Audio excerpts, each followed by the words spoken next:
Trinity of Death podcast. Welcome to the October edition. I am Ian. Happy to join you yet again on another wonderful day. I am hungover right now and slightly sick, but I'm still trying to rock this shit. And to my right. Hey, what's going on? I'm Ironmonger, and we're here to assault your ears with horrible noises. Horrible noises and half-ass attitudes. And then over to my left, right over here, the man from the land of the rising sun. I already did half your intro for you. Yeah, that helped, because I'm too lazy to do it myself. I'm too fucking tired to deal with it myself.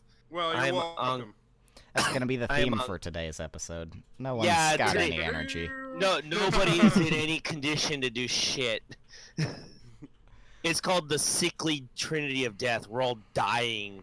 We're dying slowly. Yeah, exactly. But who the hell are you? I am on Kokokishi, I guess. I haven't posted videos in a little while because, you know, whatever. But, yeah, I'm still reeling from a sore back. Thank you. Well, that's very unfortunate to hear. You know, that old age, it creeps up on you. Anyways. Damn right. So welcome to the show. Welcome to the October edition. We were originally going to do a spiced up Halloween episode, but we're lazy and we only have so much time in our busy lives to actually So, therefore, we've got a great show for you ahead of ourselves. But let's get down to the first topic. What the fuck are we listening to this week? I'll think I'm going to start it out with Charles. I'm listening to so much shit. Okay, so I have a nice list here. I'm listening to one album. Pick one. There is no one album. It doesn't matter. Pick one. I am listening to 5 different Corpic Lonnie albums. I'm listening to Temperance's 3 albums. I'm listening to Ailstorm still a little bit. I'm listening to Celador, which, if nobody knows who the fuck Celador is, you lose your license to practice metal. They are probably the best power metal band out of the United States you'll ever hear. Pick up their second album. It just came out a couple months ago. It's got thrash elements, speed metal, total power metal stuff. It's like total melodic speed metal. Get the Celador album. It's incredible. Yeah, I've heard of those guys, but I haven't actually listened to any of their music yet, so I'm just enticed. It's incredible. It's absolutely incredible. Cool. So that sounds incredible. Ethan, what do you got going for me? Motherfucking Insephorum just released their new album, Two Paths. Ooh. And God is Dead, bitches. Fucking A, man. Well, right on. Yeah, no, I actually gotta make a confession. I just started listening to Insephorum this year. Dude, they're like my favorite folk metal band. They're so good. They are incredible. They're fantastic. They're absolutely incredible. I mean, they credit them for discovering Yari Manepa from fucking Winter Sun, so that alone gives them legendary status. And then their new albums are actually pretty good. Like, I know a lot of people were not too pleased with Unsung Heroes and One Man Army, but I quite enjoy them a lot. Nicely done. Yes, I would agree with that, and I definitely got that is the discography that I do need to obtain pretty soon. I can give it to you. That's even better. We'll talk after the show about that. Perfect. But I have my choice mapped out. I had this choice since the beginning of the week, and it's a 1 word, 4 letters. APEX. Apex by Unleash the Archers. This band has only been around. They've been around since 2007. They're hitting their 10th year now. And this album, this is one of the few that I've listened to. It's absolutely incredible from beginning to end. They literally, no pun intended, not to sound corny, they literally have hit their apex with this. I love that you're pimping this band because they're from my province. And they're from Ethan's area. Ethan's specific area of Canada. You're still in BC, right? Yeah. They're like, they live like 10 hours away from me, so. There you go. No, Apex is an absolutely incredible album. I can't stop listening to it. They've done an incredible job. They've got other good albums, but this one, they really You know how when a band finally reaches an album and they hit their like stride, or like they've hit their prime, they hit their once again, trying not to sound corny, but you can't help it. They named the album specifically so everyone would sound corny when they're talking about it. Exactly, they did it on purpose, those fuckers. Yep. But that's gonna do it with what we're listening to this week. So now we're gonna jump into our next topic. And this topic is going to be different than the normal topics that you're used to, because we are not, first time, going to be doing political shit. Because honestly, there's a lot of fucked up things happening in the world, and we don't really want to talk about them right now. We don't care to, it's overdone. This is something that just recently happened. News has just broken out in regards to one of our favorite things of all time. J.J. Abrams is returning as the director for Star Wars Episode 9. And so Star Wars! And so we're actually gonna sit here and we're gonna discuss the state of Star Wars, and we're taking it since the buyout. And mostly about J.J. Abrams, because I actually have a lot of words to say about that.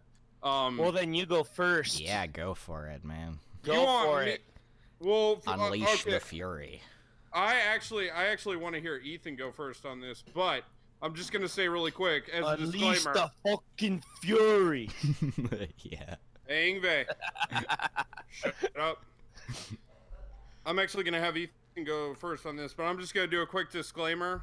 I know from a lot of Facebook groups that are into Star Wars that they're sick and tired of people bitching about the J.J. Abrams as a director and how they're going to be laughing at us. Well, this conversation right here, you might if you are one of those people, you're probably going to want to skip ahead to the next topic, because you are going to hear a lot of venting from us, per se. Well, I think the whole community is a little bit ruffled up about this move. I think to say it lightly. No. Dude, you ought to be a part of the Facebook groups that I'm a part of. They're just like, I think that this is great. Really? See, I'm not a part of any Star Warsy Facebook groups, because there's a lot of energy there that I like. I'm a Star Wars enthusiast. I live and breathe Star Wars, but I don't make it as important as some people do. Well, I think that's a good thing.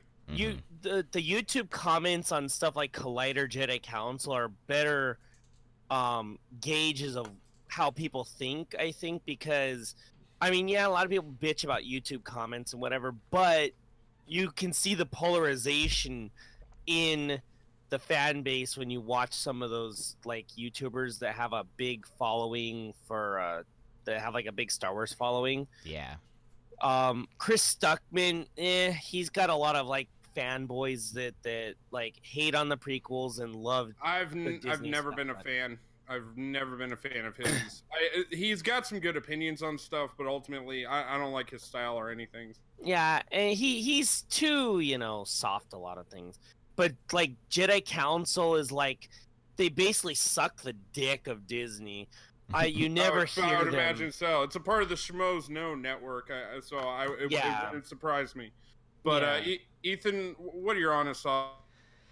I don't hate J.J. Abrams as much as a lot of people do, so there's a part of me that's cautiously optimistic, because I thought he handled Episode 7 all right. I won't go as far as to say well, but I think it is a good setup movie. So, I don't know, basically, I have to wait for Episode 8 and see what the setup for Episode 9 is before I can really give any opinion on how well he can execute it. Fair enough. So, I'm cautiously optimistic. Well, how do you feel about Darth Vader being in the Han Solo film? See, it depends on how they do it, because if there's an interaction between Han Solo and Darth Vader in that movie, it's gonna be entirely continuity breaking. Yeah. Entirely. It'd be horrible. But if Darth Vader is a side character that we just like see his perspective every once in a while, then okay, fine. It's shoehorning, but you can do it. You can get away with that, in my opinion. Okay, fair enough. I don't know. Like I said, it depends on how they do it. Is there nothing about like the direction that they've gone with all of Star Wars recently that, you know, like there's things that you don't like? Or Well, I mean, it's definitely getting less gritty, but I mean that's been happening since the prequels. Excuse me. I don't know. I I quite enjoy the Rebels TV show. I think that's been going in a good direction. I have yet to actually watch that, but I hear it's actually really good. If you like Clone Wars, you'll like Rebels starting around season 2. The first season is a little bit more Disney-ified, but then they remembered who their audience was. They're like, Yeah, wait a season minute, 2 no is when kids things actually get good. watched this. Yeah, no. Like, I was probably older than most people when I started watching, or most people that it was made for when I started watching Clone Wars. And so I'm older now, and Yeah. that's the whole audience for Rebels, is people who watched Clone Wars. So this is apparently going to be a discussion where there's not one person that loves it and one person that hates it. There's two guys. There's one guy who's kind of like nuanced about it, one guy who absolutely hates it, and then another guy who hates it but is also, he's like leaning towards the hate. So there's nobody here that loves this news. Am I right? Oh, Yeah, definitely. I don't know. I wish they had gotten someone with a little bit more gritty. They played it safe. They did. Played they it played it. safe. They played it safe. They That's fell back. And that's exactly like. And I was one of those people that, when everybody was bitching about Colin Trevorrow being fired from the project, and I was one of those people that was saying this is a good thing. Colin Trevorrow is failing upwards. Okay. Yeah. I enjoy the film Jurassic World, which is what he directed. I enjoy the film Jurassic World. Yeah, it's stupid, but my biggest problem with Jurassic World was that there are really great ideas littered throughout the film that are not executed very well. They come across in the wrong kind of context. You know, like instead of something feeling climactic or feeling emotional, it just kind of feels like funny or anticlimactic. So, you know, do you know why they dropped this director, though? It wasn't to do with Jurassic World or any of his popular movies. No, last one. No. I knew that. No, Yeah. I was getting to my point about that. Okay, yeah. I will say Colin Trevorrow, if he's going to be brought on a project to direct, he should only direct and not try to write the film. Yeah. Because he has done that with every project that he has gotten his hands on. And it hasn't been that many, but every project that he's on, he insists that he be put on the writing staff. No, you need to go fucking direct and let the people who are writing do what they're doing. Yeah. But the news broke out that Colin Trevorrow, I mean, even Charles complained about it, but he was complaining about the context where Disney is having this habit where they just continuously kick directors to the curb or change their mind on a lot of things, which I'm with him on that. That's irritating, but like that was the one decision where I said, no, this was actually the right decision to make because I just don't think Colin Trevorrow was the guy for the job. Yeah. So what did they do? They had a whole slew of directors to pick from, most of which that have actually proven themselves with somewhat smaller films or other franchise movies. They go with the guy where everybody complained that it was too much of a rehash, you had diehard Star Trek fans complaining about his Star Trek movies. You go with him yet again. You go with him because you know you're going to make your money back. You literally just, by doing that step with JJ, you have proven to me that you literally just care about making the money back. You don't care about making a solid product. Well, a big thing is, too, that it's a recognizable name. And Disney being Disney, they want their movies to be directed by someone with a memorable name. Man, if there's one guy who just does not deserve to be on his pedestal, it's fucking J.J. Abrams. Yeah. Here's the thing about J.J. Great action director. He can do action really well. He cannot do science fiction really well at all. Nor can he do he sure as hell can't do fantasy. So and with Star Wars, you don't want an action director, in my opinion. Like you want action scenes, oriented scenes, but you want somebody who could do fantasy really well, or science fiction, or both. You get somebody who can do both, you're gonna have a home run. but JJ cannot do either. He's an action director. He's better than Michael Bay, but really, how far? What's That's that not saying much. No. That's like saying he's better than a Rock at directing movies. Yeah, really.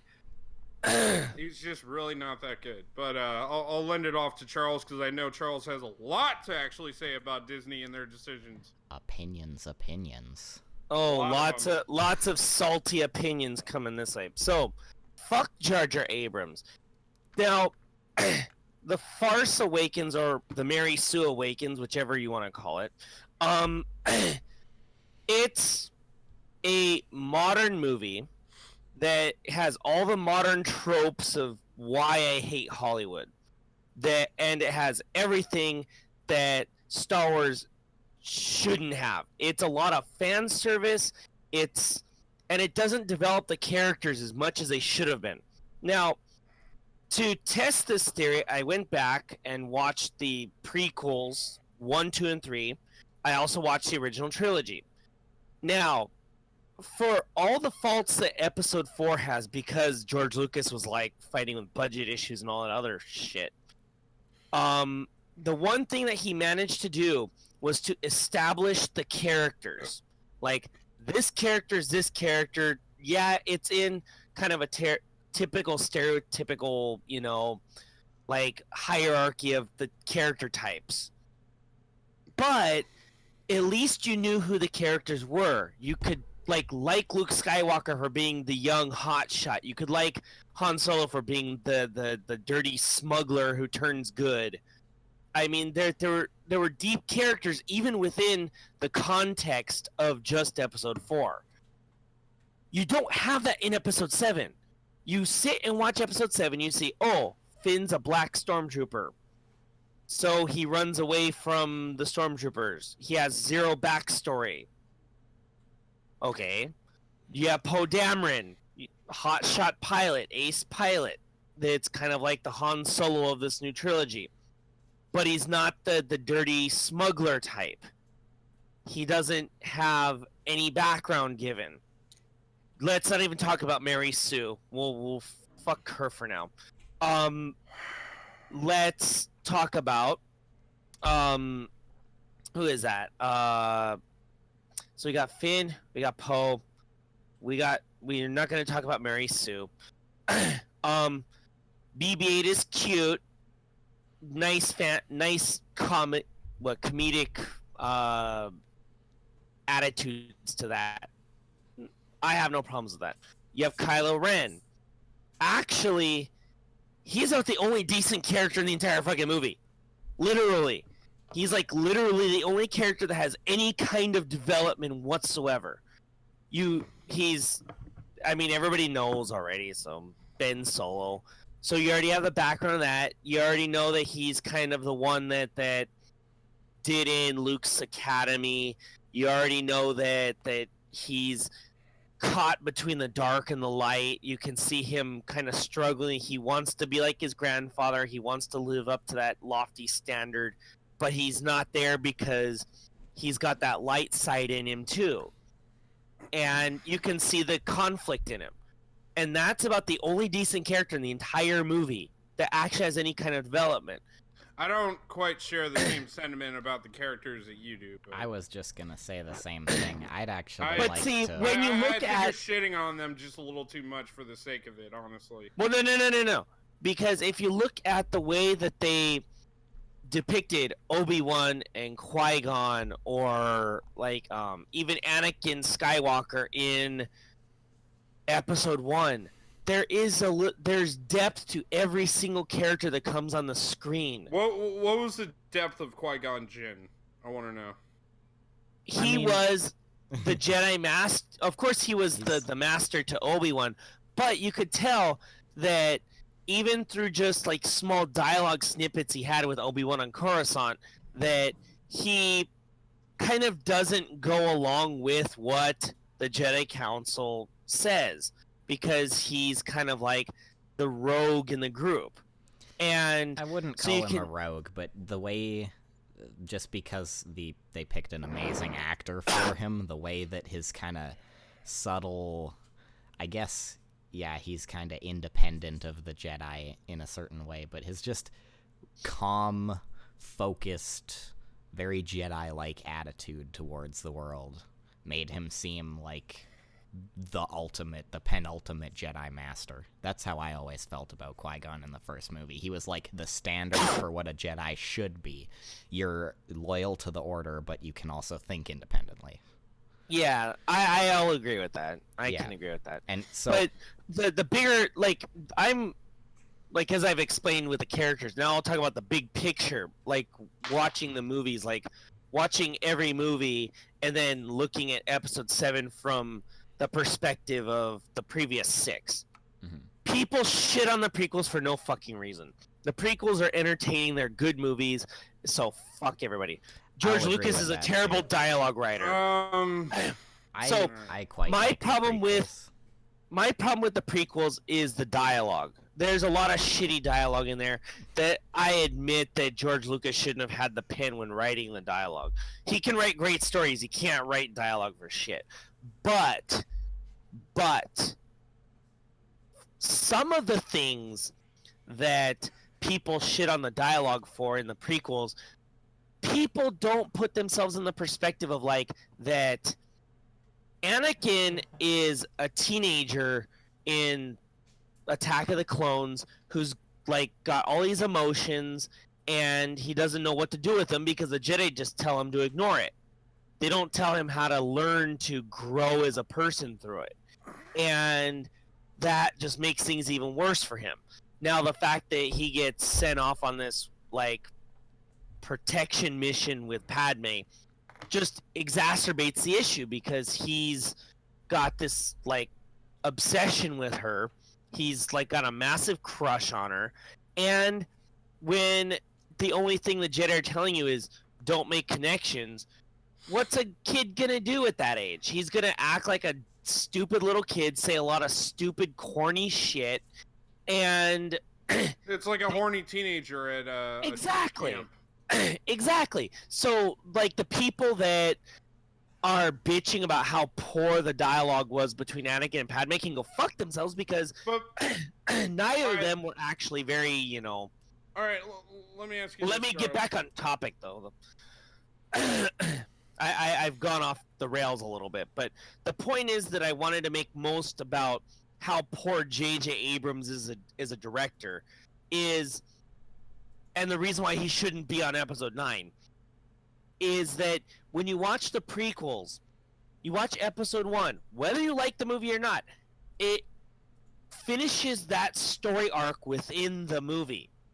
George Lucas hits all the buttons. He can see how he wants to write everything out, and he hits all the points that he feels he needs to make within the movie.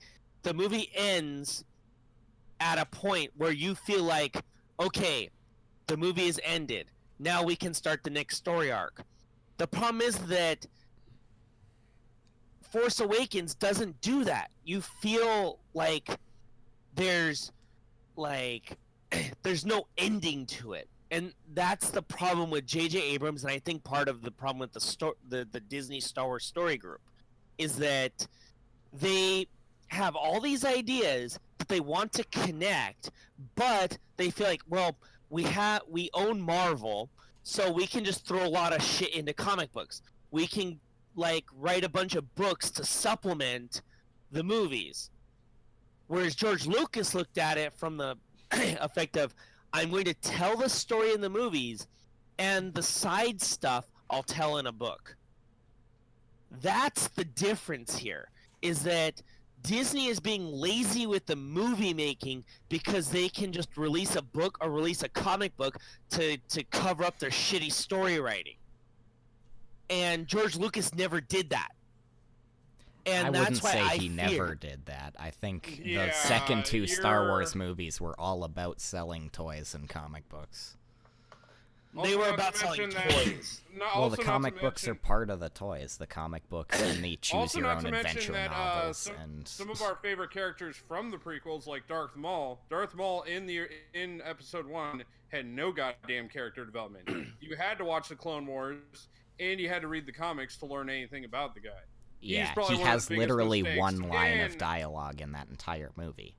And you killed him off in the first movie, where you could have actually set up a really good arc, story-wise, between Maul and Obi-Wan. Could you imagine if they just didn't have Dooku and Maul was the main villain? That'd be so much better. I mean, I like Count Dooku, but... Well, I agree. Well, you like him because he's Christopher Lee. That's why you like him. Yeah, because Christopher Lee is metal. Yeah, exactly. And the most interesting human being that ever lived. So I want to go back to Force Awakens for a sec here, though, because you said that these guys all have no character development, but I want to talk about our friend the Stormtrooper Finn here for a sec, because I'm gonna defend him from your heinous attacks. Oh, please do.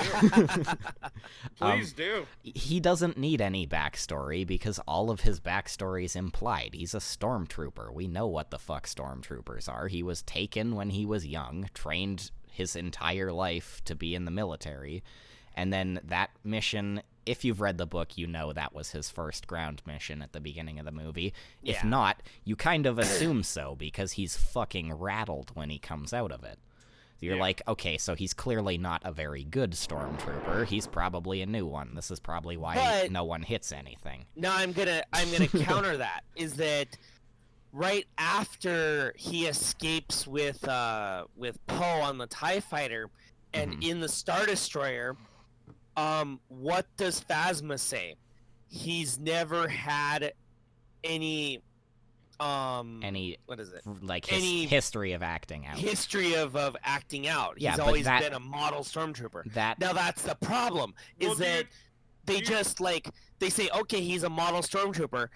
Yeah, I can understand if his first battle rattles him. I get that. That's not where I see the problem in his story. Is that they jump from he's a model stormtrooper to he suddenly decides to help Poe escape.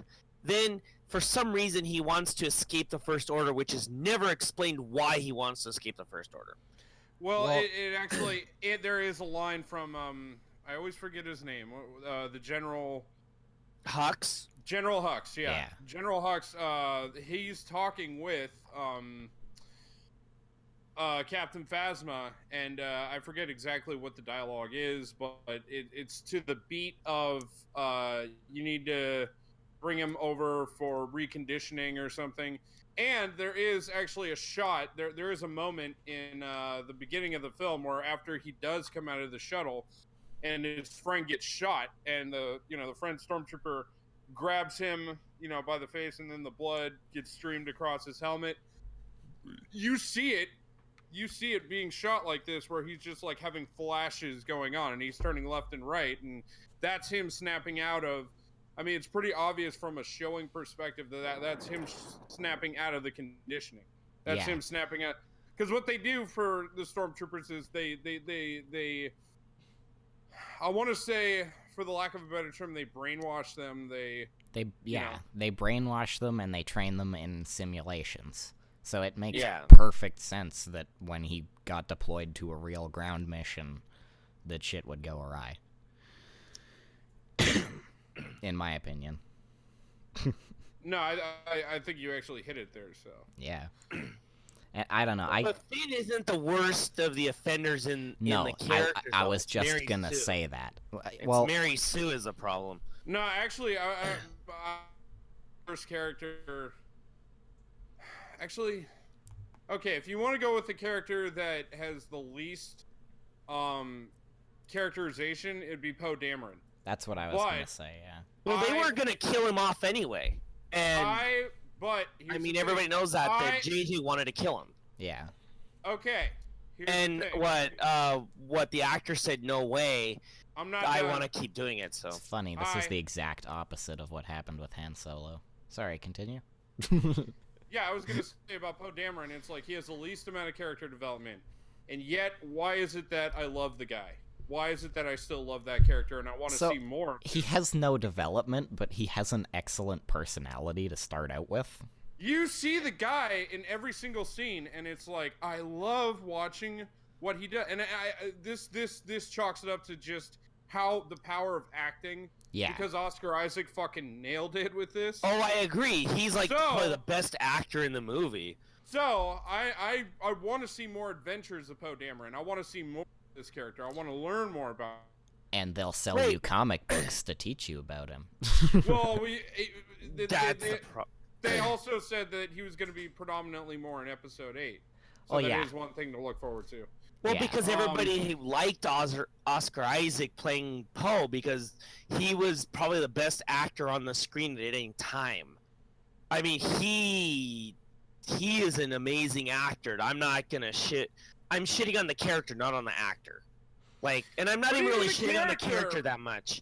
I still think. Okay, the way I look at Poe Dameron, it's like in either of the trilogies, there's never been a main character as to where. You know, it's like Wedge was a side character. Biggs was a side character. Any of the major pilots were a side character, unless you count Luke, you know, or Han or Chewie. Yeah. All the pilots were side characters. With this new trilogy, we finally have one of the main characters being one of those, like, pilots. One of those legitimate pilots. That's essentially his character. You say he's the next Han Solo. I think I may have just cut out. Okay, no, we're back. We're in green. Good.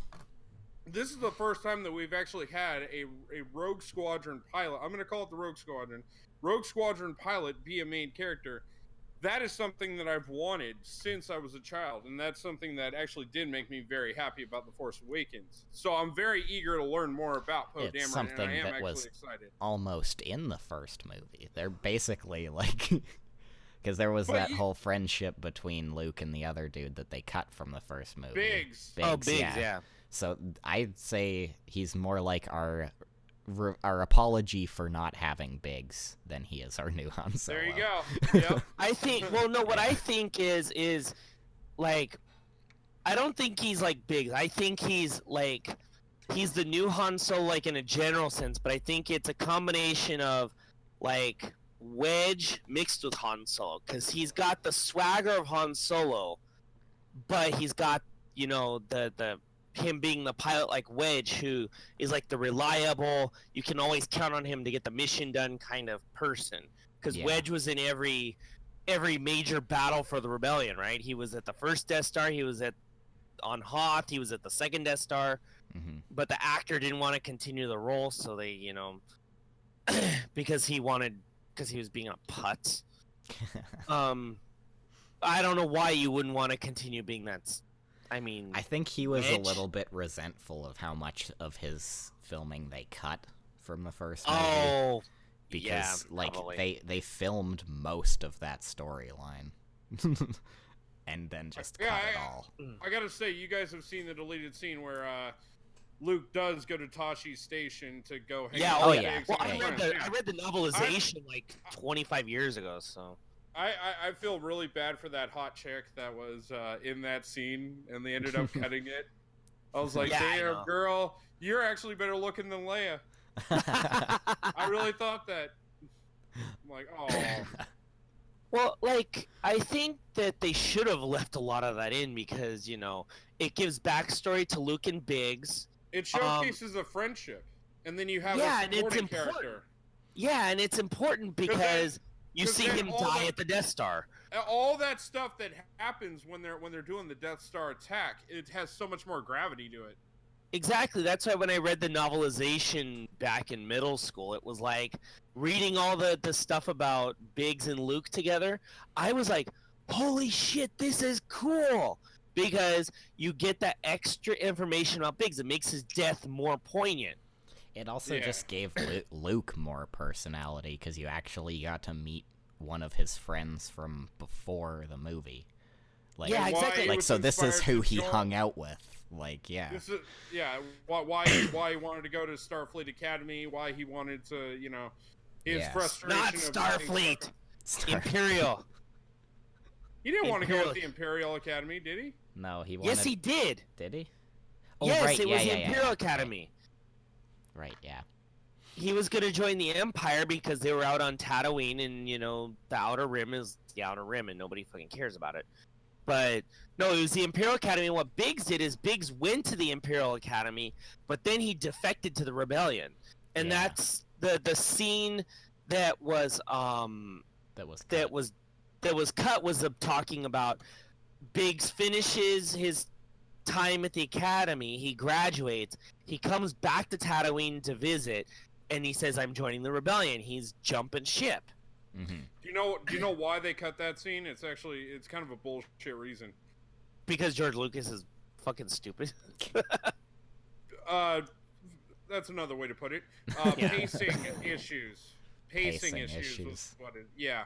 They felt that it would. They felt that it would drone on, or it would go. Yeah. But it wasn't that long. No. I mean, the Tashi Station scene was a little bit extra, but I think even if they had that whole extra storyline in there and made Star Wars an hour longer, it probably still would have been a massive hit back then. It probably would have. Oh yeah. I think. But there wasn't that much thing. There wasn't.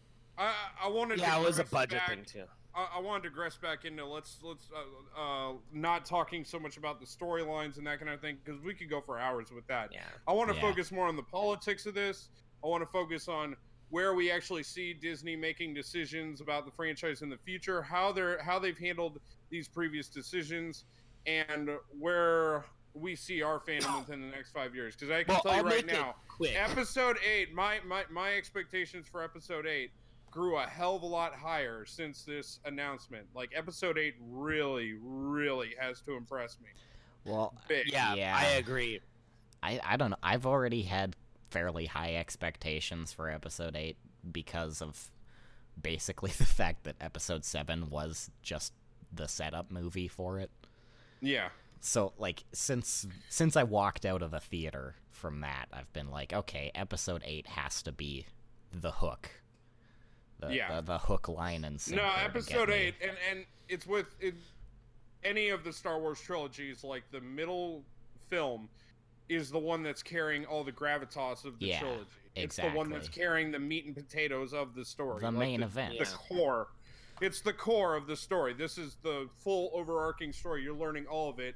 And then by the third episode, that's the resolution.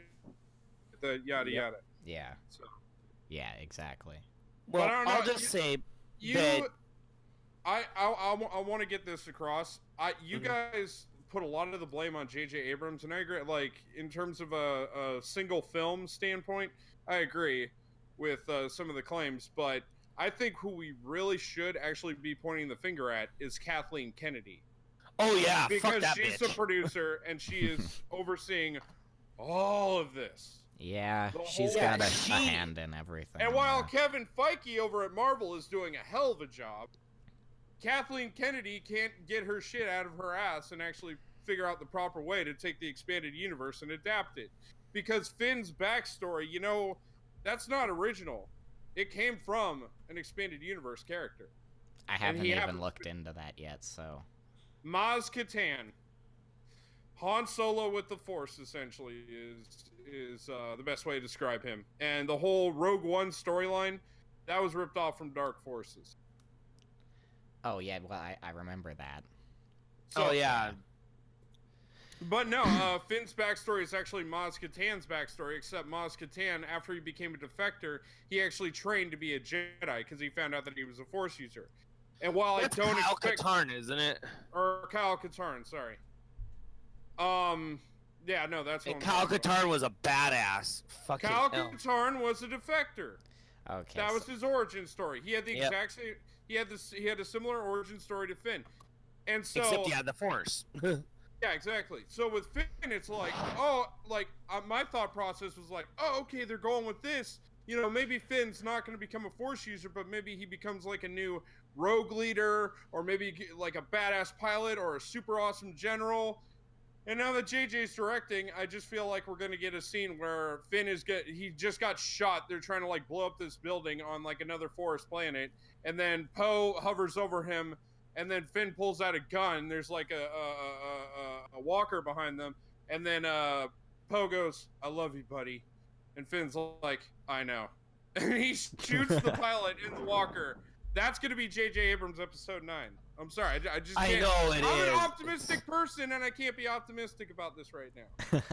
And well, like I think the they're bigger not going to be issue. furry Ewoks. They're going to be slugs. Yeah, really. Sorry, go ahead. But I think the biggest issue is that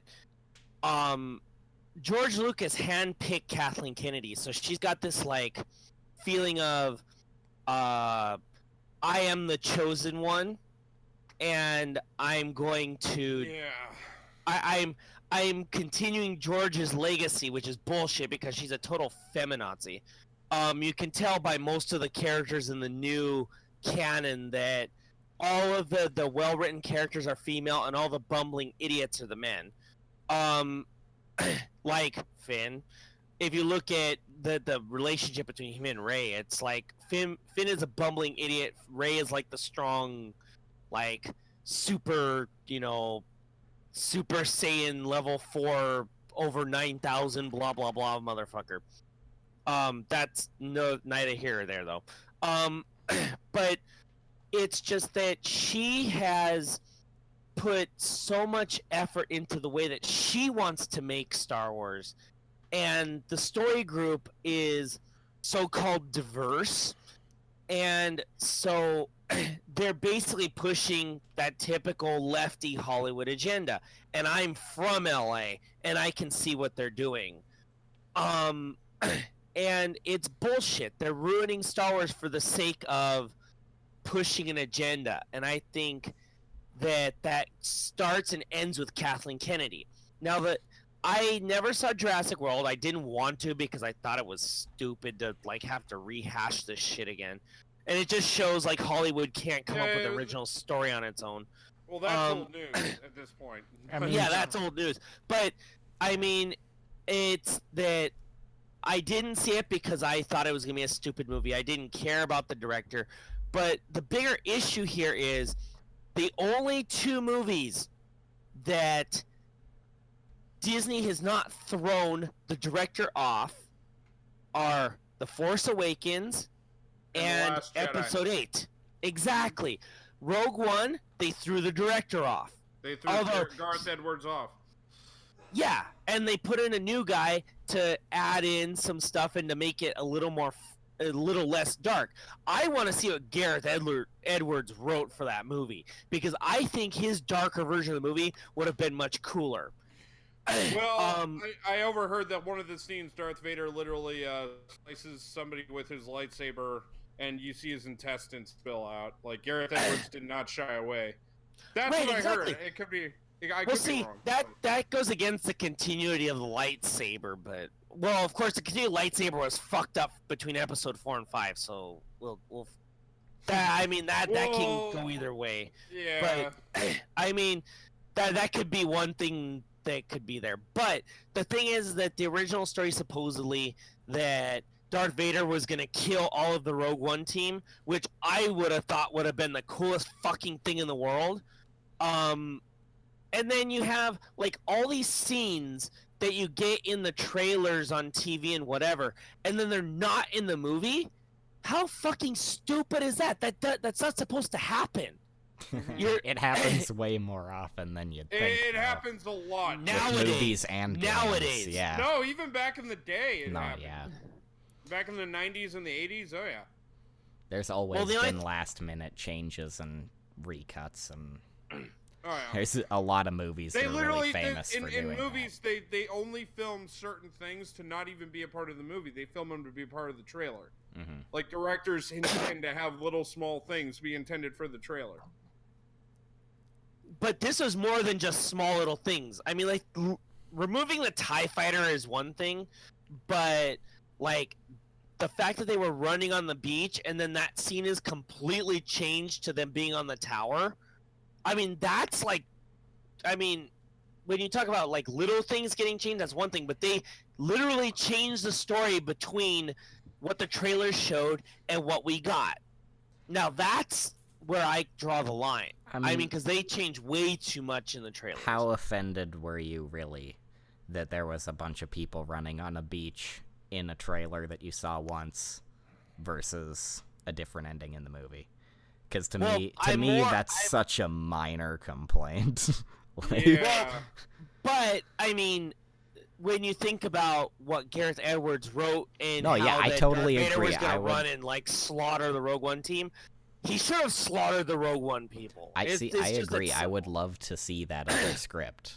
I'm with you. Yeah, there. Exactly. I'd love to see it, but I'm not really gonna cry about. I think within like the next 2 to 3 years, we're going to be able to actually download it, because I mean, I know of 100 different like scrapped screenplays that there are out there. Dude, they pretty much had the cut of the movie done, so I'm sure some executive, when he was told, "Hey, we're recutting the movie," was like, "Copy. I'm keeping this shit." Yeah, exactly. But we ain't gonna see that. Well, if that's true, then we ain't gonna see that for like another 10, no. 15 years. In like 15 years, flash drive is gonna be for sale on eBay for like $20,000. Yeah, it'll be like original cut, Rogue One. Rogue One. All blood and gore. R-rated blood and gore. You just gotta put in the button combination and you get blood. Now input this password after you pay for your flash drive. Yeah. Oh yeah. Star Wars like you've never seen it. Shut the fuck up. All right. Anyway, I'm gonna say something positive that Disney has done. Okay. Star Wars Land at Disneyland. Woo! It's all supposed to be hype.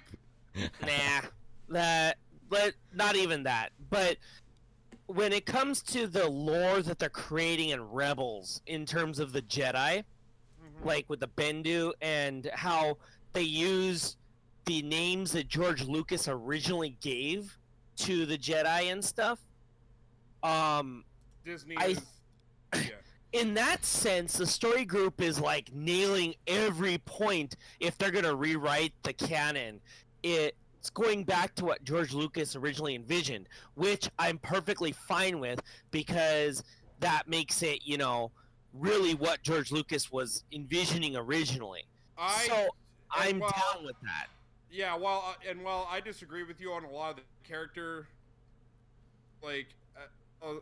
analysis that you've done with these new movies, that is one thing that we are 100% in sync on. I fully fucking agree. I think what they're doing with the Jedi lore is excellent. They have actually been treating that very well. Mm-hmm. Yeah, I agree with that too. I need to catch up on Rebels. I'm a couple episodes behind still, but I'm also I already know where this new trilogy is going, and it does make me happy that it looks like that they are going to make, which is what I wanted for this sequel trilogy from the beginning, was Rey is actually going to be the first ever Force user to actually create an actual balance, meaning she's going to be in the gray. She's going to be able to implement stuff from the dark and implement stuff from the light. I'm kind of excited to see that. I think that's Luke still, though, because I think what they're going to do with Luke, what they did with Rebels and the way the Bendu can create those Force storms and shit, according to a lot of the rumors that have been out there about, like, some of Luke's Force powers, he's going to be, like, Bendu level OP. And that's the way he should be. It's just what I'm worried about is that they're going to pull an Obi-Wan and they're going to kill him. And I don't want them to kill him. I was just going to say that. I'm pretty positive that they're going to. I'm very positive they're going to kill Luke. But I think it'd be super awesome if he was more, like, if they kept him around long enough to actually restart the Order at the end. That'd be awesome. Yes, well, what I want to see happen, so this is what, like, my envisioning of what episode 8 and 9 should be. Luke survives the trilogy, for one. He restarts the Order, but Rey turns to the dark side. Kylo comes back to the light and accepts the fact that he's in the middle. And you flip the roles from The Force Awakens. Because The Force Awakens, Rey was on the light and Kylo's on the dark. You flip those roles, and Kylo becomes super OP, like, gray Jedi, because you can see that's where he's at. Like, what he's trying to do is go to the dark, but he can't. Mm-hmm. And that's where I think Luke is the ultimate OP, like brings balance. Kylo continues the balance, and then him and Rey have a war between each other. I think that's just that would be the coolest thing, because they've never had somebody turn back in the middle of the movies and have a totally different story arc after the fact. I mean, because he killed Han Solo. I mean, I don't know, because everybody knows Harrison Ford wanted Han Solo dead for decades. I actually know some people who laughed in the theater when they saw that scene, because they're like, he's finally rid of the role, like he's B. So yeah. But I think in general the story group is. I mean, I'm sort of happy what they're doing with Thrawn. Like in Rebels in itself, the way they're treating Thrawn, I really like. But I read the Thrawn book, and because I am a Thrawn fanboy, I love Thrawn. Especially because I played the X-Wing and TIE Fighter games, and you get to see a lot of Thrawn in there. Thrawn was a major character in those. Oh, he was probably one of the most important characters, because he, like...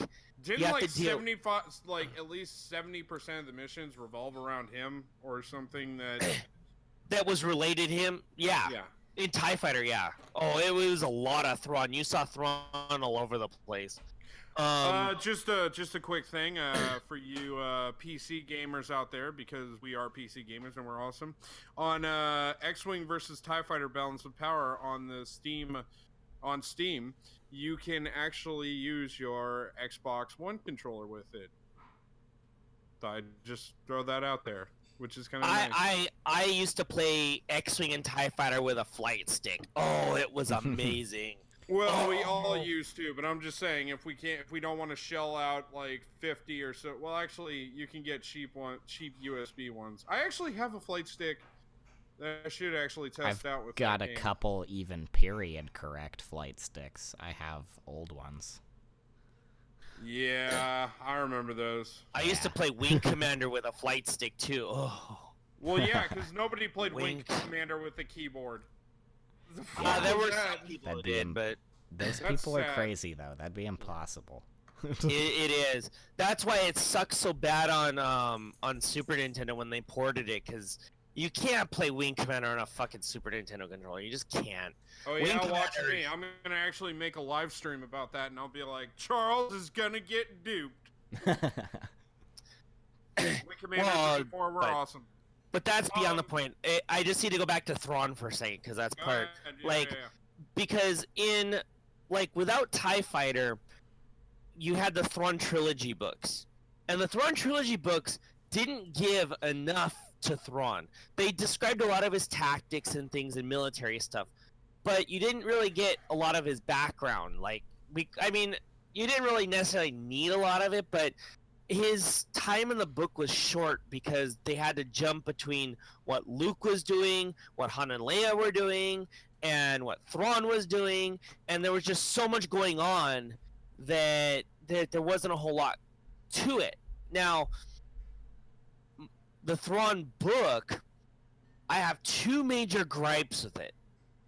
I mean, it was very well written because Timothy Zahn is fucking god, but there are two major gripes, and this is definitely because of either the story group or Kathleen Kennedy. One of the two or both. Is the Thrawn stuff in the book? He rises to Grand Admiral based on one military action. One. How can somebody rise to the rank of Grand Admiral in the Imperial Navy with one major battle? That does not make fucking sense. How important was the battle? Depends. Yeah, context that matters. True. Let's see. It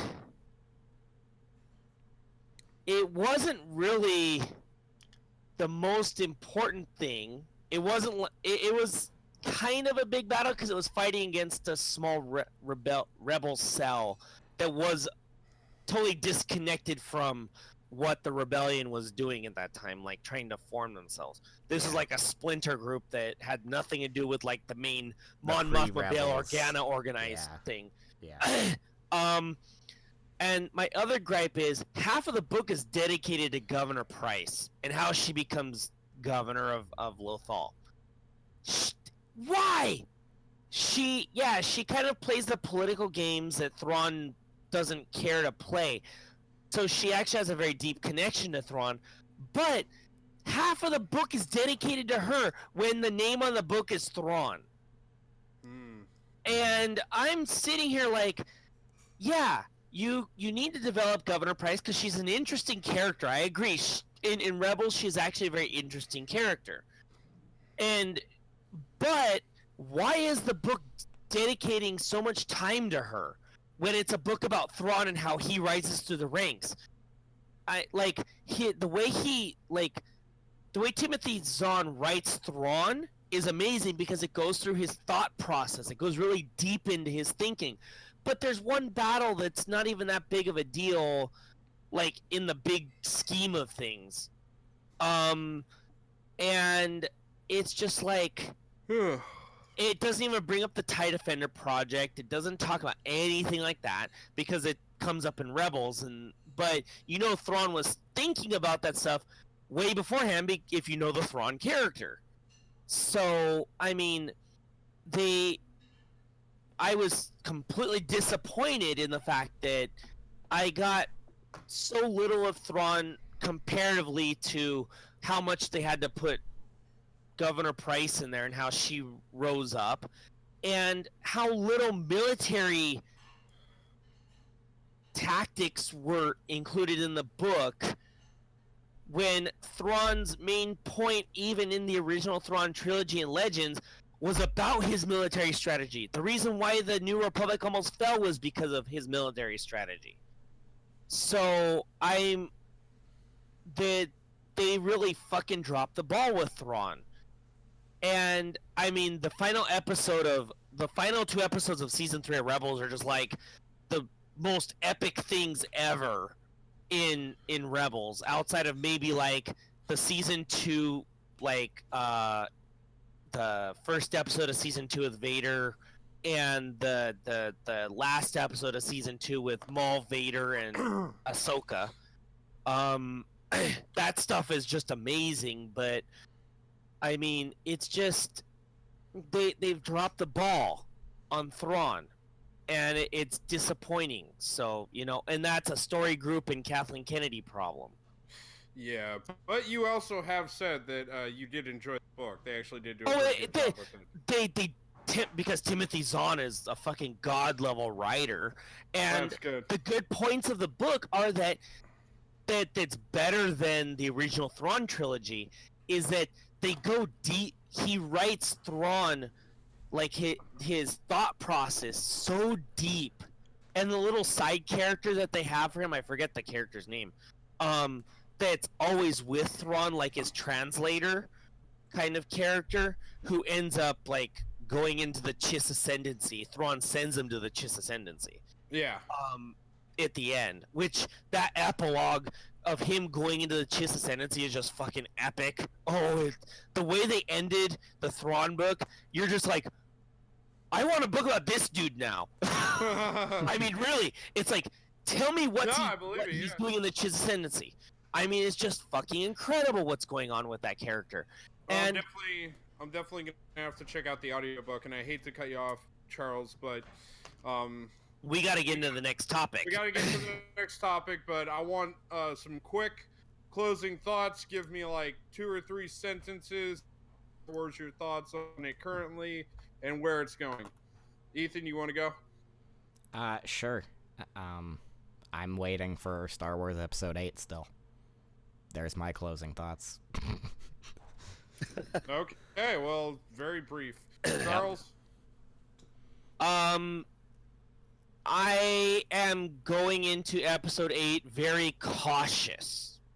And if Episode 8 bombs, like, it doesn't answer the questions that need to be answered in the middle chapter, I'm done with the movies. The Han Solo movie can fuck itself. I'm not going to see it. I'll go see that one. I'm not. Fuck it. I will not see the Han Solo movie. I'll tell you how it is. Then the trailer... No. He's like, fuck that, I'm not gonna go see it. And then, like, he sees a trailer for it, and he's like, oh my god, I want to see that! Yeah, maybe. It's not gonna happen. It's the most unnecessarily made movie. The Obi-Wan movie that they're planning, I think, is a much better thing. I will definitely see that, but I will not see the Han Solo movie. We need a Darth Maul movie. We do. That's just me, though. But they covered so much of Darth Maul. And I already know the perfect guy to direct it, too. George Lucas. No. Gareth Evans. He directed The Raid and The Raid 2.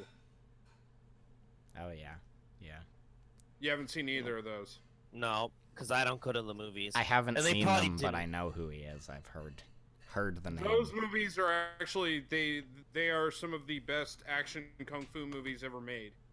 But I think the problem with Darth Maul is that they've already told, like, everything. Because they got that Darth Maul comic talking about how Palpatine kind of... So showcase him being a badass, because if you think about it, that would be a Star Wars movie that would be, like, in the vein of a kung fu movie. Like a kung fu movie in the Star Wars universe.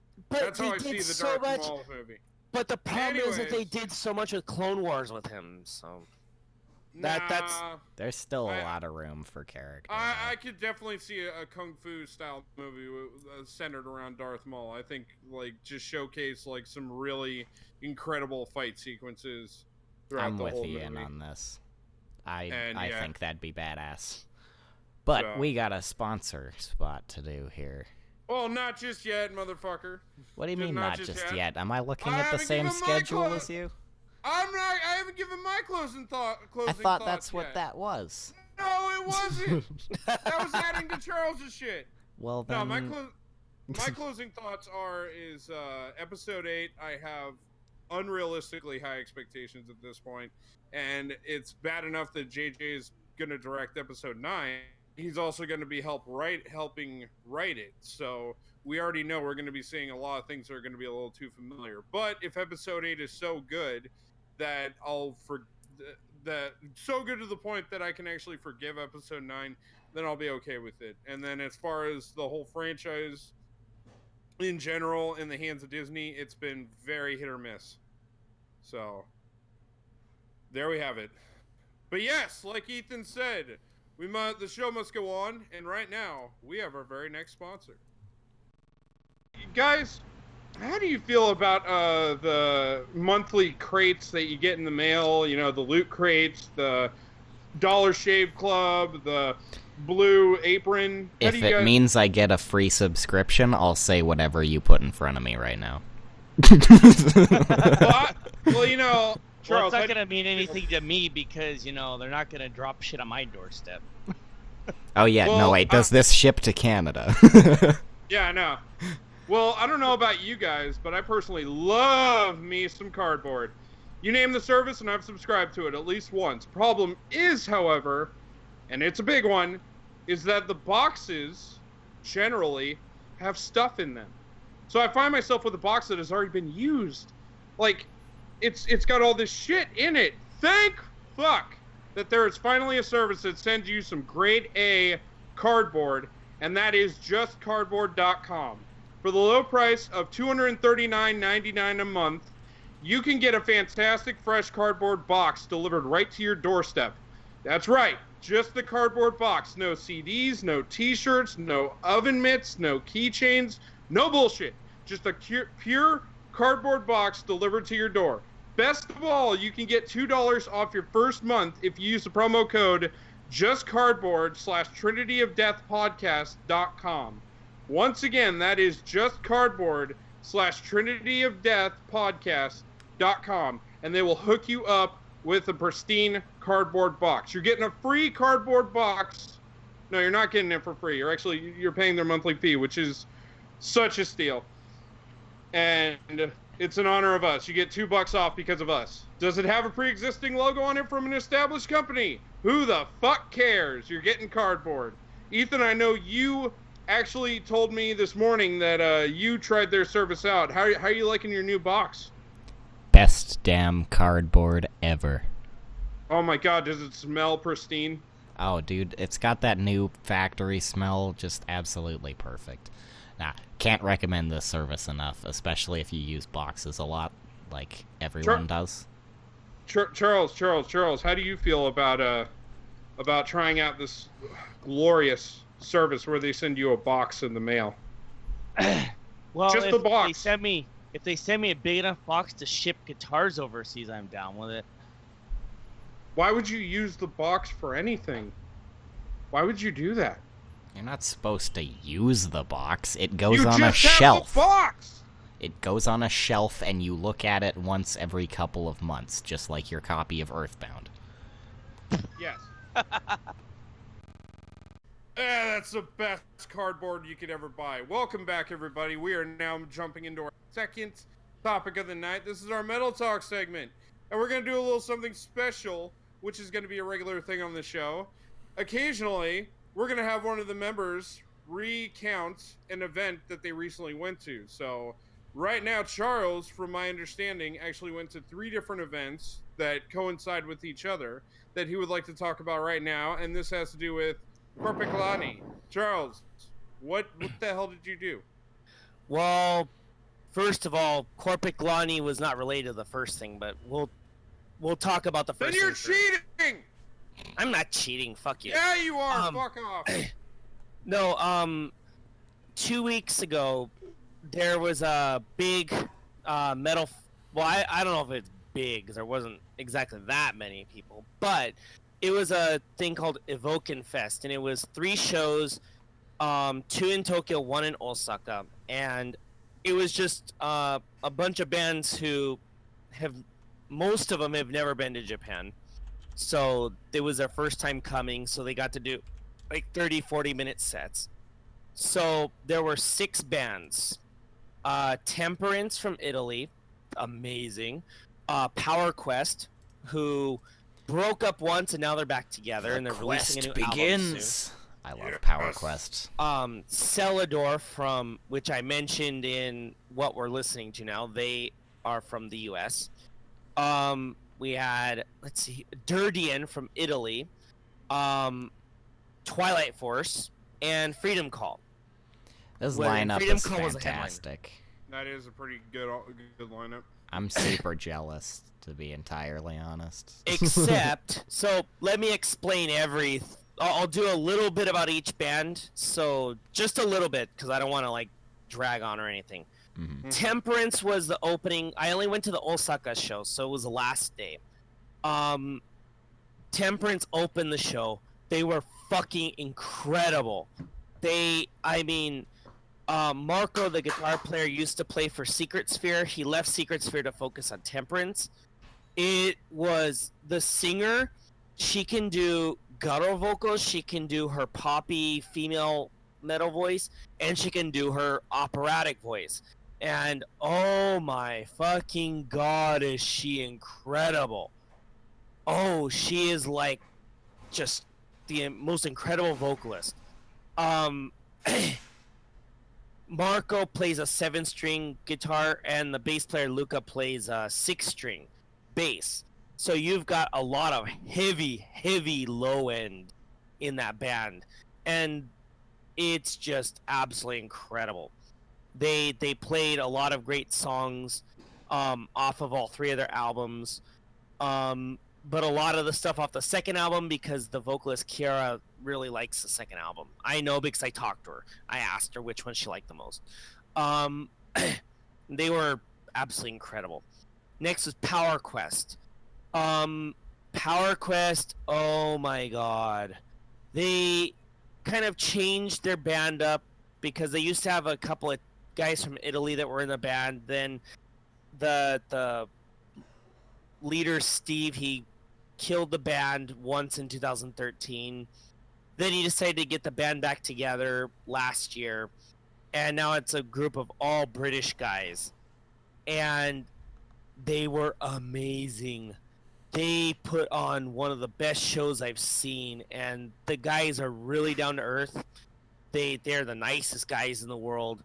It was also their first time in Japan. Temperance was their first time in Japan, but Marco had come to Japan with Secret Sphere, so maybe half first time, half not first time. But Power Quest was finally able to come. They were so good. They were incredible.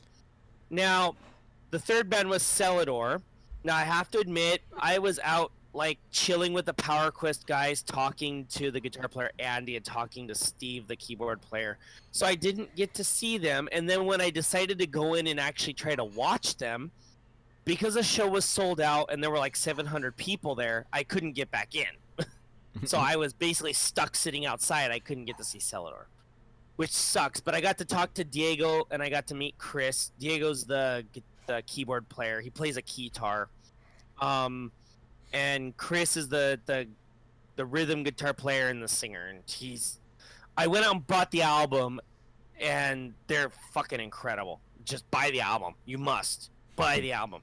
Fuck you guys if you don't buy it. Okay then. So sadly, I didn't get to see Celador, so not a lot to say there. I went back in. I saw Dirtian.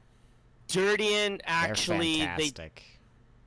Well, beyond fantastic. The thing is that the original singer, he left the band. Yeah. And so what happened was they actually still didn't have a singer. So what they did is they got their original singer to come for the show. And they were incredible. See, I'm jealous specifically of that because he's not in the band anymore, and I'll probably never get to see them with him singing. So fuck you. That's well, fuck you just too. my interjection here. It is a fuck you to me. Okay, fuck you too.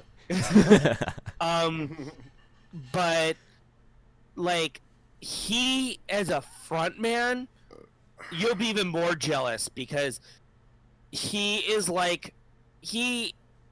has an amazing set of pipes. He has got so much energy on stage, and he's like a big muscle-bound Jesus. I mean, the dude looks like Jesus if Jesus was a fucking bodybuilder, and he is huge. You see his arms, you're just like, what the fuck? I mean, the dude it was just incredible. I managed to get a picture with the whole band, so I was like super happy about that. They were incredible, and I mean, I'm really sad I missed Celador, but Dirtian made up for that. I mean, seriously. So I'll leave Dirtian at that. Go buy their albums. You must. If you don't, fuck you. Same with Celador. You go buy their albums. Same with Power Quest. Power Quest is awesome. Quick little side note here. Did you know that Ivan, the guy who sings there, he tried out to be in Dragon Force when they were looking for a new vocalist? When before they hired Mark? Yeah, he was. Oh, really? He has. They I think it's. Hired him. I know, right? They should have hired Avon. His audition's still on YouTube, I think. So you should go check that out. Yeah. Oh, he probably totally destroys Mark because he nailed it, dude. Jesus I was actually really disappointed when I found out that he had auditioned and he wasn't chosen. the one. That they should have chosen him. They should have. Fuck Herman and Sam for not picking him. But anyway, so after Dirtian, we get the headliner, Twilight Force. Okay, Freedom Call was the headliner, but Twilight Force, I mean, as good as every band that was there, even Marco from Temperance said that Twilight Force was on an entirely different level. Like, he's not a big fan of that style of music. He even said that's not really his thing. But he said the musicianship of the band was second to none. Like, he piled the praise on Twilight Force. And because I was sitting and talking to Marco a lot outside in the, where the little tables where they were selling stuff.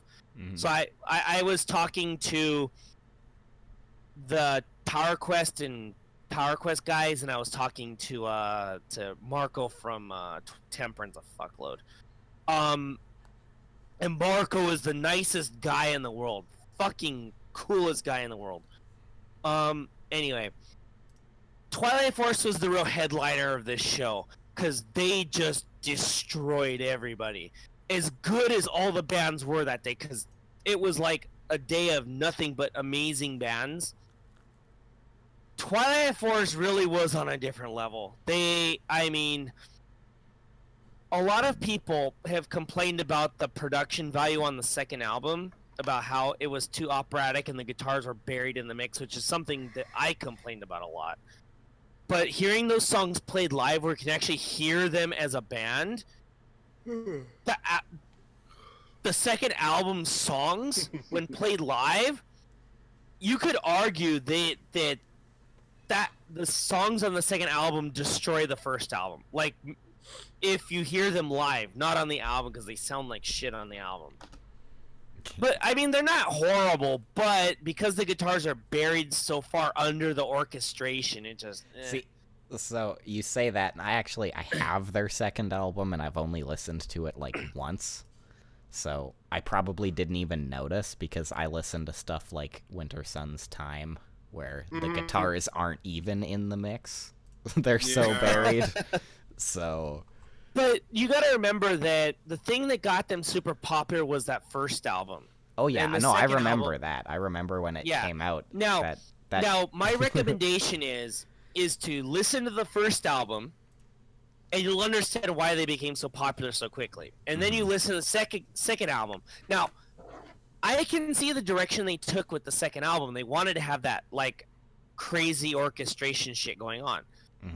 That, I mean, I like listening guitars. I want to hear like super solos, and the guitar player, the lead guitar player, Lind, is like, he's Jason Becker on fucking steroids. The dude is fucking incredible on guitar. And seeing them live just makes you think, you know, if Jason Becker could like move his soul and his musicianship into another musician, it was Lind. I mean, and he uses a Jason Becker model Carvin guitar, which I confirmed.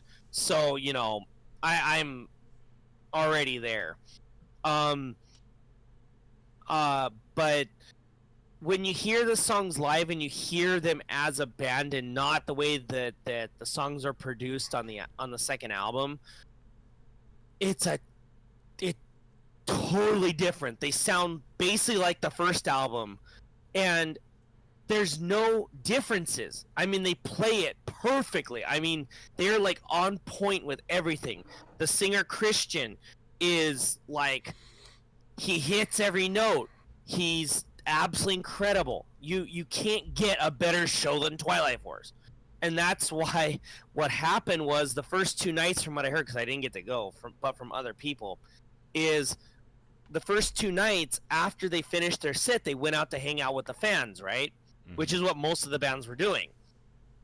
They didn't do that at Osaka, and the specific reason is that Twilight Force is so good that when they were out hanging with the fans, everybody left to go hang out with Twilight Force, and Freedom Call had like half the number of people watching them. Wow. I mean, literally. And that it's fucked up. And that's why for Osaka, they didn't come out right away. And I was waiting for them. I left. I was like, okay, I'm going to go out and hang out and wait for the guys to come out. And because they didn't come out, I'm like, they'll come out eventually. I'll just sit with the Power Quest guys. So I was sitting in the little like area that was like staff and band members only, because the Power Quest leader Steve he invited me back there because he wanted to smoke, and they can only smoke back there. So I went back there with them and just shooting the shit with the Power Quest and Celador guys the whole time. And so because I didn't go to see Freedom Call, I got to take pictures with the Twilight Force guys, because they came out like in the middle of the Freedom Call set, so that it didn't distract from, you know, Freedom Call not getting the attention, because they had been a big distraction the other nights. Dude, so that's just so funny to me, because Freedom Call's been around for like what, 1 million years? Exactly. And they've had so long to build up a fan base, and they have so much good music. And it was the first time they ever came to Japan too. Yeah, and then Twilight Force, just like this brand new band, basically just upstages them immediately. Well, Twilight Force upstaged everybody. I mean, and that's not and like I qualified earlier, every other band that I saw that night was absolutely fucking incredible. And I mean, the following weekend I went to see Temperance again, because I had been talking to Marco and Kiara like at Evoken. So the following weekend when they came to Nagoya, I went to go see him again, and I got to hang out with Marco a fuckload. And Marco, that's when Marco and I got to be pretty good friends. but,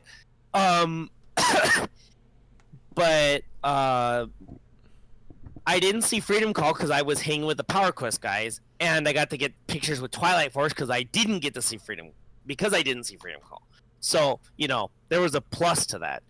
And I did want to see Freedom Call. I actually did buy a Freedom Call t-shirt because what they were doing is that if you bought a Freedom Call t-shirt at the show, they were giving you a free single of a song off the new album. Oh, which cool. isn't being released, which at the time wasn't released yet. So, which it's still not out yet. It comes out sometime next month. They're going to tour for it next month, but they were giving you a free demo, of the single from the album. I love free CDs. Oh, yeah, that's why I bought the Freedom Call CD. Yeah. They're always great. That's why really, I got the t-shirt. Anything that's free is worth it. Exactly. And I didn't even watch Freedom Call. I'm not a big fan of Freedom Call necessarily. I watched a few things on YouTube to kind of prepare for the show, but I didn't even go to fucking watch them. But I did buy a shirt, so because I got a free CD out of it. Yeah. So I was like, okay, I'm down. But I mean, that's just how good Twilight Force was. I mean, they just, blew everybody away. And that's something that I said earlier is Marco from Temperance. He said the exact same thing because he watched them at Soundcheck, and he said they're on a level that's, that they're, way up there. They're way above everybody else. They're using their arcane might to just rise above. They're smiting everybody with their arcane might, yeah. Yeah. So, Evoken was great. There was a lot of extra stuff that happened afterwards I'm not going to talk about because it's just whatever. Because it's just stuff, me meeting the guys and knowing the guys and shit like that. But, and getting lots of pictures with them and shit like that. Not a big deal. The following weekend, Temperance stayed in Japan after Evoken. I think they were in Japan for I don't know, 13 days or 14 days or something like that. Because they came for Evoken Fest. They did the 3 days at Evoken Fest. Then they stayed for a week doing a lot of promotional shit.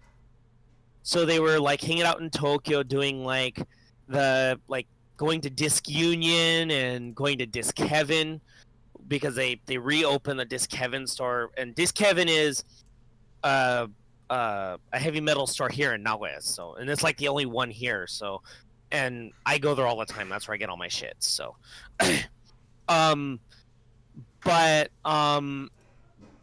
they stayed for a week, and then they did a Tokyo, Osaka, Nagoya tour. So they did shows. Fucked up thing was I couldn't that day because of work. I had to literally rush straight from work to go see them, and I missed the first 2 songs or something, and I came in the middle of the third. But of course, I talked to Marco, I talked to Kiara at Evoken in Osaka, and they were saying, please come, we want you to come. And I'm like, okay, I'll do my best. And I got there late, but I got to see them again. And I bought all 3 of their CDs. I got them all autographed by all 4 members. So I was like, yay! But, and so I've basically got those 3 albums on endless repeat between that and Corpic, Lonnie, and other shit that I'm listening to. Temperance was great, absolutely amazing, of course. That show also, Ancient Myth, which is a Japanese kind of symphonic metal band. They were one of the other acts that toured. Actually, the reason why that tour with Temperance even happened is because Temperance found out about Ancient Myth through a record label in Germany, and Temperance asked them to tour with them for 2 weeks in Europe. Was it last year, I think?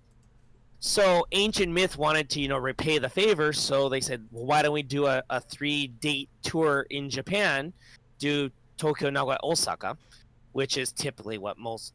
I mean, Nagoya, people skip over Nagoya all the time, but this one they made sure to do all 3. So it's kind of like a payback for allowing them to tour with them in Europe. And so Ancient Myth, I sat out and talked to Marco, of course. And then the headlining band for Nagoya was a Japanese band called Early Cross. But it's not really entirely a Japanese band because the singer is a Canadian chick. And they play this, like, dredging prog music that just puts you to fucking sleep. Because I like prog in small amounts, like true prog, but when you have a full show of prog, I just want to take a nap. It's bedtime for me in a prog show, so I was kind of bored, but that's because I'm not really into prog. I do listen to prog stuff, but, you know, Dream Theater I fall asleep at. It's boring as fuck. I'll listen to Queensryche, but Queensryche really isn't prog, and I won't call them prog. I think maybe their first real album, The Warning and Rage for Order, are like their only real prog albums. And I'll listen to some old Peter Gabriel era Genesis, and that's about it. So I wasn't too interested in that. What, you're not a Yes fan? What? You're not a Yes fan? That's heresy. I've never really sat down and listened to them, though. That's the thing, is I've never really... Yeah, I guess prog is one of those genres where you just kind of have to sit down and get experience the album and really get into it, yeah. Yeah, exactly. I haven't had the time to really do that with, like, Yes or King Crimson or something like that. Oh, fuck, dude, King Crimson. Their first album is fantastic. Oh, I know that, and I've heard some stuff of theirs, but I just never actually got down into the albums yet because I just haven't had the time. Mm-hmm. But so that's the first 2 weeks of shows. This past weekend, I went to see Korpiklani twice. This is the show I really want to talk about because, you know, this was insane. So, Korpiklani hasn't been to Japan in 6 years. And the two bands that opened for them, at least for Nagoya, there was a third opening band at Tokyo, which I'll explain later. For the Nagoya show, there were 3 bands. It was Waltari, Finnish band that's, you know, all over the fucking place, musically. Fiddler's Green, which they're a German band that plays Irish folk punk / rock music. That sounds pretty badass. That does sound pretty cool. I'll explain that in a minute, and then the headlining was Korpiklani. So let's start with Waltari.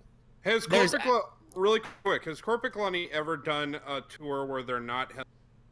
I feel like I feel like that they don't do a tour unless they're headlining, which is I'm fine with. I love them, but not necessarily in a while, but yeah, I think they have in a while. But when they play like festivals, they always end up like in early slots. Yeah, I was just gonna say they're never a main, at least that I've seen for a festival. At festivals. Yeah, when they tour, they're typically a headlining. But, I mean, that's also because Korpiklani was the longest running band of the 3 bands that showed up. Only because of Yone having Shaman before Korpiklani. But anyway, we'll get into the Korpiklani stuff in a minute. Waltari is a Finnish band that I have no clue what the fuck they want to do. There's actually a video on YouTube now of the Osaka show, the first night, which was the night before the Nagoya show. You can watch their entire set, so you can hear how fucking weird this band is. They're musically sound, they're really good, but they're just musically all over the fucking place. So the first song they come out and play is a more traditional sounding metal song, you know, nothing special. Mm-hmm. The second song is fucking techno. What? Literally, it's fucking techno. Like so you go all electronic. No guitars, nothing. Well, no, they have the guitars in it because there's some techno music that's like Eurobeat stuff that has guitars and drums and shit like that. Yeah, it's like very European. Huh. Very weird. I'll give you guys a link later. You can watch it. It's fucking weird. And then, but the techno song is really catchy. I mean, it's fucking incredible. So you get like your traditional metal kinda ish techno with guitars and drums. And then you get death metal. I'd say that's a pretty well-diverse tour. That's one band.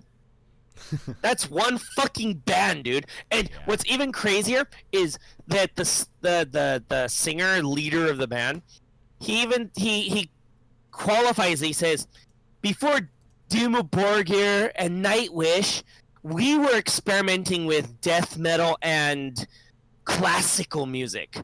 So let's have a musical.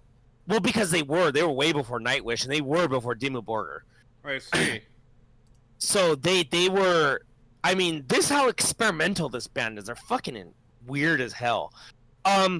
So the song starts off like heavy death metal riffs, and for this particular song, it's the guitar player singing because he has the death metal gutturals. So you have this long section of heavy death metal riffing with gutturals and like kind of stuff, right? And then suddenly it switches to like this classical thing out of nowhere. And then once the classical thing starts to die down, it starts to mix with the death metal riffage, and you're just like, what the fuck is going on? And I'm sitting here the entire show scratching my head wondering what to think of this band. Cause what's this band's name? Waltari. I gotta check them out because if they're this diverse, like... And the thing is that they've been around. Like, their first real EP was back in '86. Holy shit. This band has been around fucking forever. I mean, members have come in and out a little bit, but the band is been around so long, and every fucking album is different. So, like, the album with death metal is nothing but that. And then the album with the techno stuff is, like, basically all techno stuff. I mean... It's like they've jumped around musically for so long. It's like every album is different. Like I said, I'll give you the link to the because somebody uploaded the Osaka show. Yeah, and please do. And the set list was entirely the same for all three shows. So you'll understand why it was like a 41-minute set or something like that. You'll understand why it was like, what the you would understand how I feel. What the fuck is this? Yeah. I'm already saying that, actually, and I haven't even seen or heard anything from the band. Yeah. Exactly, and I didn't even know who they were, really. I heard a little bit, like, one song from a festival that I saw on YouTube, and I'm like, okay, I don't know about this. And then I totally forgot about it because I was too busy with Temperance and Evoken to really pay attention to it. And then I went there and I watched it. I'm like, what the fuck am I watching? After the show finished, I went up to my friend and I'm like, what the fuck did I just see? What the fuck just happened here? I mean, literally it was that. So that's Waltari in a nutshell in my impression of them. And I'm not saying they're bad. I want to make sure that I say that. I'm not saying they're bad. No, you very much talked them up. So yeah, I mean, they're just like... They're so diverse that you don't know what the fuck's going on. That's good. And then at the end of the show, you're like, what the fuck just happened? Nice. I mean, literally, that's how you feel. That sounds super cool to me. That does sound very interesting. Yeah, I'll give you the link later. Yeah. Next was Fiddler's Green. This band is... I mean... If you want happy music, you listen to Fiddler's Green to fucking hell. This band is happy. Happy. Holy fuck. Literally, like, if you... Like I mentioned earlier, I think, they're German, but they play Irish folk music mixed with punk and, like, 90s rock kind of thing. They're not super heavy in any stretch of the imagination, but holy fuck is it catchy, and they doubled down on the Irish folk. I mean, literally, the accordion player wears a little beret. He looks like he was born in fucking Ireland. But the dude, everybody's fucking German. I mean, this band, they are amazing live. I mean, I wanted to go in for Korpiklani because I needed, me and my heavy music. And Waltari did a great job getting everybody pumped, because the Waltari's music is just like, the singer was constantly jumping, trying to get people like engaged. So they're a great warm-up band. So when Fiddler's Green came out, for Nagoya anyway, I'll explain the Tokyo show, the differences in a little bit, besides the size of everything, because the Tokyo show is much, much bigger. But everybody there was just so into it. It was like, from the minute the band came out, everybody's jumping around, dancing. Like, it was just like, it was like a folk concert. It was like an Irish folk concert. Everybody dancing around, having a good time. And the singer and the guitar player kind of share singing duties, but for like the support vocals, like the backing vocals, like everybody is singing. The violin player singing, the bass player singing, of course the lead singer singing, the guitar player singing, and the accordion player. They're all singing up there. It's like a line of 5 guys all with microphones playing their instruments. It's really, really fun. It's upbeat, and you just like totally get into the show. They like I said, they're more in a punk / 90s radio rock style with a heavy focus on the Irish folk. But it's the Irish folk part of it that makes it fun, I think. Because I hate radio rock. I think it's fucking egregious. It's sacrilegious to music, because it's basically Nickelback bullshit. Although with more talent than Nickelback, of course, because Fiddler's Green they're very talented guys. They're really good musicians. So that's all I'll say about Fiddler's Green, because that's basically what they are. But they are great. They're great musicians. Even if you're not into metal, you need to at least listen to them once, because you'll get into it. You'll just respect the musicianship. You'll like the folk aspect of it. You'll really latch on to the folk aspect of it, because they really push it. Next is the reason why I went to the show. Korpiklani. Yes, finally. God damn it. Finally. Yeah. Oh my god. They played... Their set list hasn't really changed much from a lot of the shows they've done, like the past, I don't know, year and a half or something. They start off with like the first track off of the last album, Noita, which, from the beginning you got a mosh pit going.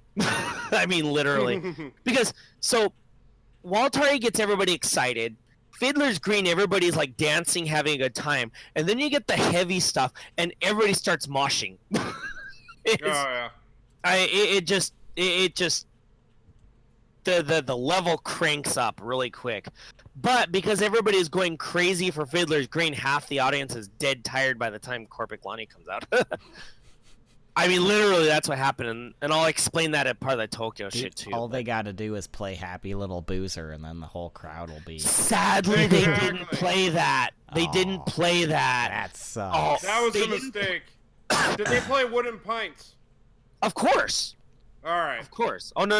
No, the set list... So, let me explain the set list a little bit. It's diverse, but... because they're kind of pushing the last album, they played like 5 or 6, I think it was like 5 songs off of Noita, which the songs on Noita are really good. You listen to the album, it's just a fucking incredible album front to back. But especially the first track is like such a happy, fast song that it gets you into it. Then the second track off of Noita is what they played second, and that song too is like... It's got heavy stuff to it, so you can still mosh to it, kind of.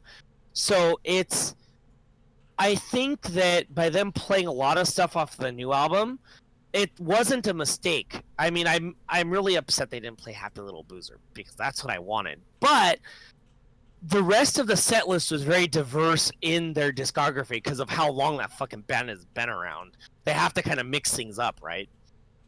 I don't remember all the songs off the top of my head, but before the encore, the last song they played was Wooden Pints. So of course everybody gets crazy for that. Then they they go off stage and then they come back up for the encore. Oh boy, the encore was great. Vodka. Yes! I love that song. The first song of the encore is Vodka. So you can imagine everybody's fucking dead tired. Then they start playing Vodka, and the mosh pit goes crazy. It's like everyone's tired, out of breath, and then all of a sudden vodka hits, and they're like, BAM! Yep. Now I'll. Quick question: did they play Journeyman? Wasn't that Vienna Min Mies in what is it in Finnish? Because I can't remember. Let me check because Journeyman. No, Journeyman's from their second album. Yeah. I'll have to check. I'll have to listen to it again because I don't remember off the top of my head. But most of the songs they played were Finnish. I think only Vodka and Wooden Pints are in English. Maybe they played Sati. Just a quick update. Journeyman is on Voice of Awareness, released in 2005. I know I have the album. Oh, so it was before Wooden Pints then. Yeah. Did they play Beer? Dude, Wooden Pints is on their first album. Journeyman's the second album. Oh, whoops. Yeah. Did they play Beer? Shut up, wait a minute. That's a great fucking song, I want to know. Shut up and wait a minute. He's looking up a set list right now. He probably is. Give me a second. So, I want to explain the Tokyo show because the Tokyo show, the mosh pit was violent as fuck. I came out pretty battered and bruised out of that show. But like, this is why I was talking about Vodka when they started the encore, because the mosh pit at Tokyo was massive, because the difference between the Nagoya show and the Tokyo show was about like 3 times the number of people in Tokyo, because the place they played could fit 1,000 people and they sold it out. And the place they played here in Nagoya was only I think a max of like 300 or something like that, but that sold out too. But the mosh pit for Vodka at Tokyo, oh my fucking god, that was insane. Like, everybody was dead tired after Wooden Pints. Like, okay, I was dead tired too. Like, everybody was like, okay, we're fucking dead. They play Vodka and everybody's crazy. Vodka finishes, they play Beer, and it goes absolutely fucking insane. Yes! Of course they would. Oh no, the last song was Beer. I mean, and that was probably the best song. Outside of Happy Little Boozer, that's probably the best song they could finish a set list with. Beer is pretty fucking epic, though. Oh my god. I mean, if you thought that people were dead tired and like came to life after Vodka being dead tired, they came to life even more for Beer. It was like, okay, we're gonna use the last little bit of stamina we have and just wreck everything. And oh my god, did that. Oh, Jesus fucking Christ, Beer went crazy. So yeah, there was a lot of the set list was absolutely great for Korpiklani, and they balanced it out nicely so that people could have a break. That's nice. I mean, there were a couple times they got in the slow songs, and Yone did his yoinking a little bit. Did they, on either night, did they actually do Old Tale? I'd have to check. Because Old Tale, they tell a fucking story with that song. That's a pretty. Is it a really long song? It's only like 5 minutes and 39 seconds, but they. Well, that's long for Korpiklani. It is, yeah. When their songs fall in like the 3 to 4 minute mark, but yeah, they tell a story with that song, and it has an epic fucking intro that goes on for a good minute. Oh, that I don't know. I have to check the set list again. But in general, it was a very good set list. It was a very good set list. It was a very good show. And now I need to qualify that I didn't go to Tokyo for Korpiklani. Because I saw Korpiklani here, I was fine with going the one night. I got pictures with Yone and a couple of the other guys. So, and I got Yone and a couple, and the accordion player, and I think the guitar player to sign my Noita CDs. So, I was happy with that. But, the reason why I went to Tokyo was because the opening act before Waltari came out was Belfast. Yeah! So, Sweet. So because Belfast doesn't do enough shows and I wanted to support them because they are my friends, I went up to Tokyo for Belfast. And I wore my Belfast shirt, and I'm probably the first fan that they've ever had that wore face paint with them. So I promised them back in August when they came to Nagoya for a show, said, when you guys play up in Tokyo for Korpiklani, I'm coming up in face paint. Like, please do it, please do it. And we're like, okay, I'm down with that. And so, what is it? I bought face paint actually, I bought it the night before the first Korpiklani show because I was getting drunk on my birthday. So. As you should have. Yeah, I had 4 shots of tequila, and I was, perfectly happy. And I have a ritual. I need to talk about a ritual, and this is Korpiklani ritual, is whenever I have a shot of tequila, the first shot of tequila I take, because I always go to the heavy metal bar here in Nagoya. What is it? So, I lost my train of thought. Fuck. That's okay. We already did our half hour too. Yeah, I just got a quick question in regards to drinking, Charles. Yeah. Were you drunk at the shows? The Tokyo show, I did get a little drunk. But not the Nagoya show? No, I wanted to put a break in between getting drunk, that's all. Because I was already plenty drunk on my birthday, so... I was about to give you an unbelievably amount of endless shit for this, but I'm not going to because it's understandable. As you get older, you got to give yourself a break from time to time. I have to do it as well, just like what I'm doing today. So yeah, no, like the whole reason I even went to Korpiklani is because I'm not going to Loud Park this year because the only 2 bands I want to see are Alice Cooper and Sabaton, and they're on different days, so fuck it. And the headlining bands this year are meh. Like, Slayer is like... Fuck yes, Slayer! Slayer!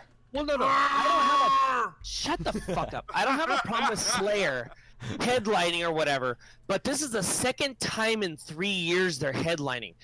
It's like, let Alice Cooper headline this year or something. Why the fuck is Slayer headlining again? It's fucking stupid. Because they're Slayer. Because they're fucking Slayer! Yeah. Fucking Slayer! No, it's not fair to other bands. That's my point, is that... Well, a lot of times with, like, major bands, when they headline, it's not fair. Well, but... For the sake of it, fucking Slayer! Just basically think of, like, if Metallica came, they wouldn't fucking do shit unless they were the headliner. Yeah, exactly. And Slayer is pretty much as close as you can get to Metallica's level when it comes to rock Only acts. they've never been played on the radio. What do you mean they've never been played on the radio? You They don't usually listen played to the on right the radio. stations. Yeah, they used to get playtime on KNAC all the time. What the fuck are you talking about? They still well, get then I playtime on a lot of the, like, heavier rock stations.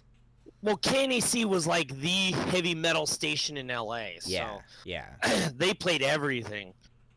And I mean, They if played you have, Slayer, Megadeth, everything. If you have, like, satellite radio, obviously, you get all their shit, too. I guess that that statement has been dissipated then, because I was always under the impression.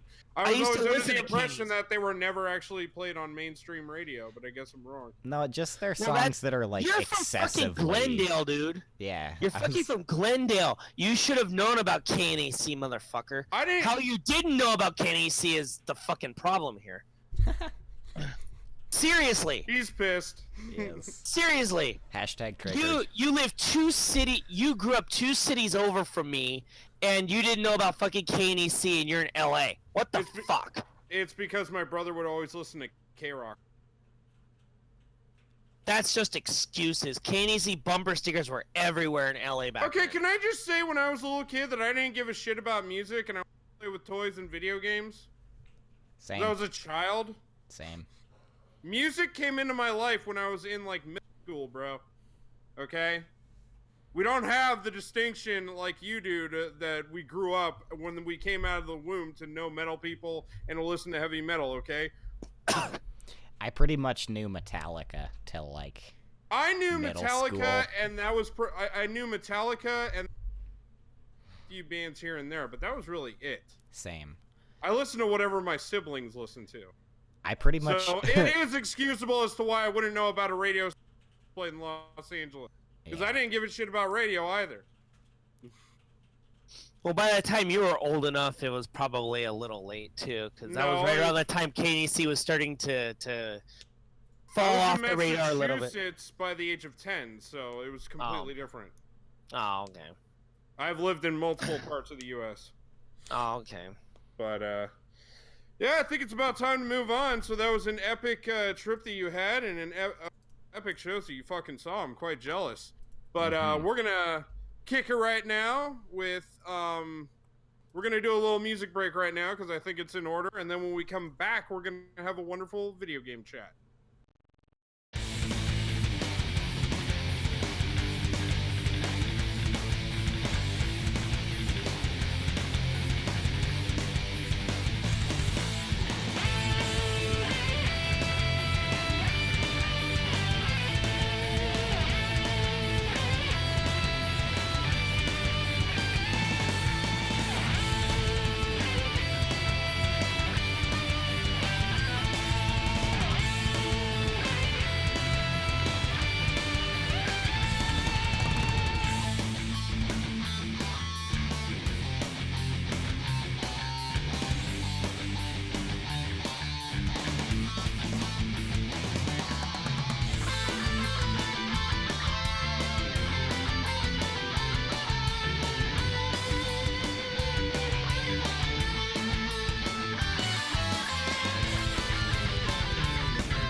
And welcome back, ladies and gentlemen. Hope you break. It was killer. I enjoyed it very much. Right now we're back. We're with our video game topic. Charles is not back because he yet again had to go to the bathroom. So we're gonna try to make this short, but it's probably not gonna be. Probably gonna take forever in there. We're talking video game bosses: the best, the worst, the most overrated, the most underrated, the most awkward, the most frustrating. You know the drill.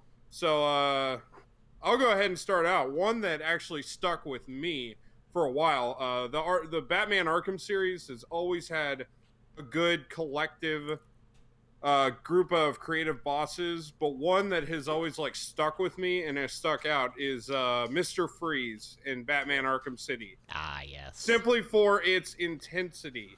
Like, that's one boss battle that's like, number one, you have to use stealth in order to beat him. And number two, it's just like you could just feel his presence coming at you, like around every corridor. Yeah. You know, and it's the one that actually tests out your skills at the game. It's like, okay, you've had the troops, you've got to know, like what their abilities are to spot you and that kind of thing. Now we're going to give you a boss battle where you have to use your abilities to your best. Yeah, because he learns from your attacks, and you can only do each move on him once. Exactly. Yeah, he really makes sure you've been paying attention to what all you're actually capable of. Yep. Exactly. It's so good too. Yeah, the Arkham games are fantastic. A lot of people would actually say Scarecrow, but I got to be honest, I've never actually beaten Arkham Asylum. Oh, I've really? been meaning to. Yeah, no, Arkham City, like it did it for me. You know what I mean? Yeah, no, But I played Arkham Asylum first, so I was on the hype train when City was coming out. And actually, I mean, I had Arkham Asylum, and I played it. I just never beat it. But a lot of people would actually say the Scarecrow was their all-time favorite. so did you get to the Scarecrows first? Zone at least? No, I did not. Oh wow, you didn't get very far in that game at all. No, I gotta rebuy it on PC and play through it. But the Scarecrow It boss comes on sale pretty often, so pretty pick it up. frequent. Well, what's the deal with the Scarecrow? Because I've seen. Well, the Scarecrow zones are super cool because they're so much different from the rest of the game. Because it's like supposed to be psychedelic trip or whatever.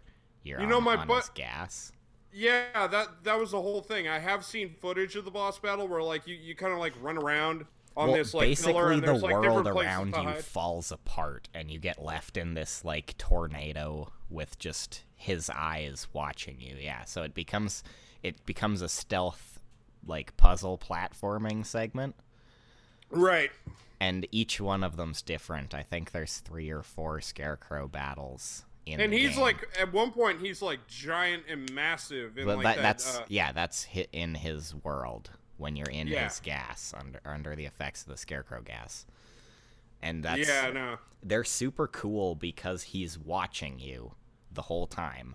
And Yeah, you and you gotta basically really just be have to careful. stay out of his vision and try and get behind him to shine the bat light in his face.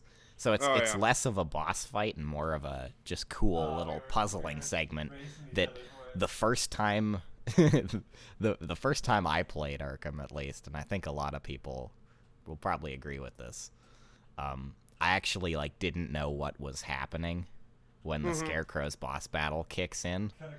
Like you'll kind of have it'll be less impactful for you now because you kind of know the twist. But Yeah. it's just so it actually freaked me out like a little bit. It's so out of the blue that the world is just kind of the control is taken away from you. Yeah. And so it Well, makes like you you were feel saying- kind of vulnerable. It was more of like an obstacle artistic experience than a boss battle necessarily. Yeah, exactly. But Mr. Freeze, that was a fucking boss battle. That was legitimately a boss battle. Yeah. You know what I mean? See, Like, here, because you didn't get as far into Arkham Asylum as you should have, though, I'd one up the Mr. Freeze boss battle with Killer Croc. oh really? It's very much a similar sense of tension, but it's because you can't go anywhere. You fight him down in a sewer, so it's really claustrophobic. And, like, I don't know. I was younger when the game came out, so it was scarier to me as well. But Well, what about... Oh, yeah, sorry. no. Continue. But no, man. Now's your time. Like, what's a boss battle that's really... It's like, it's a great one that's stuck with you. Honestly, all of the bosses pretty much from Borderlands 1 and 2. Every single one of them. There's not... Well, there's a couple that are a little bit less hits, but yeah, no, pretty much all of them. Actually, to focus in on a specific one, let's talk about the Rack Hive from Borderlands 1. Because that shit is so much fucking fun. Throughout the game, you'll be fighting racks, and they're these basically just flying pterodactyl creature things that fuck your shit up, but they eat buckshot really well. Yeah. And you see their hives in the ground. They're like these big kind of fuzzy, just mound-looking things. And you don't really think anything of it till about halfway through the game when you're introduced to what's living underneath that. And the mound steps up out of the ground, and there's like a giant mammoth creature underneath it. And you're like, wait a minute, shit. what? What is this? And then you have to fight it. And you're like, wait, what? So it's hatching birds out of its back and running around trying to stomp on you.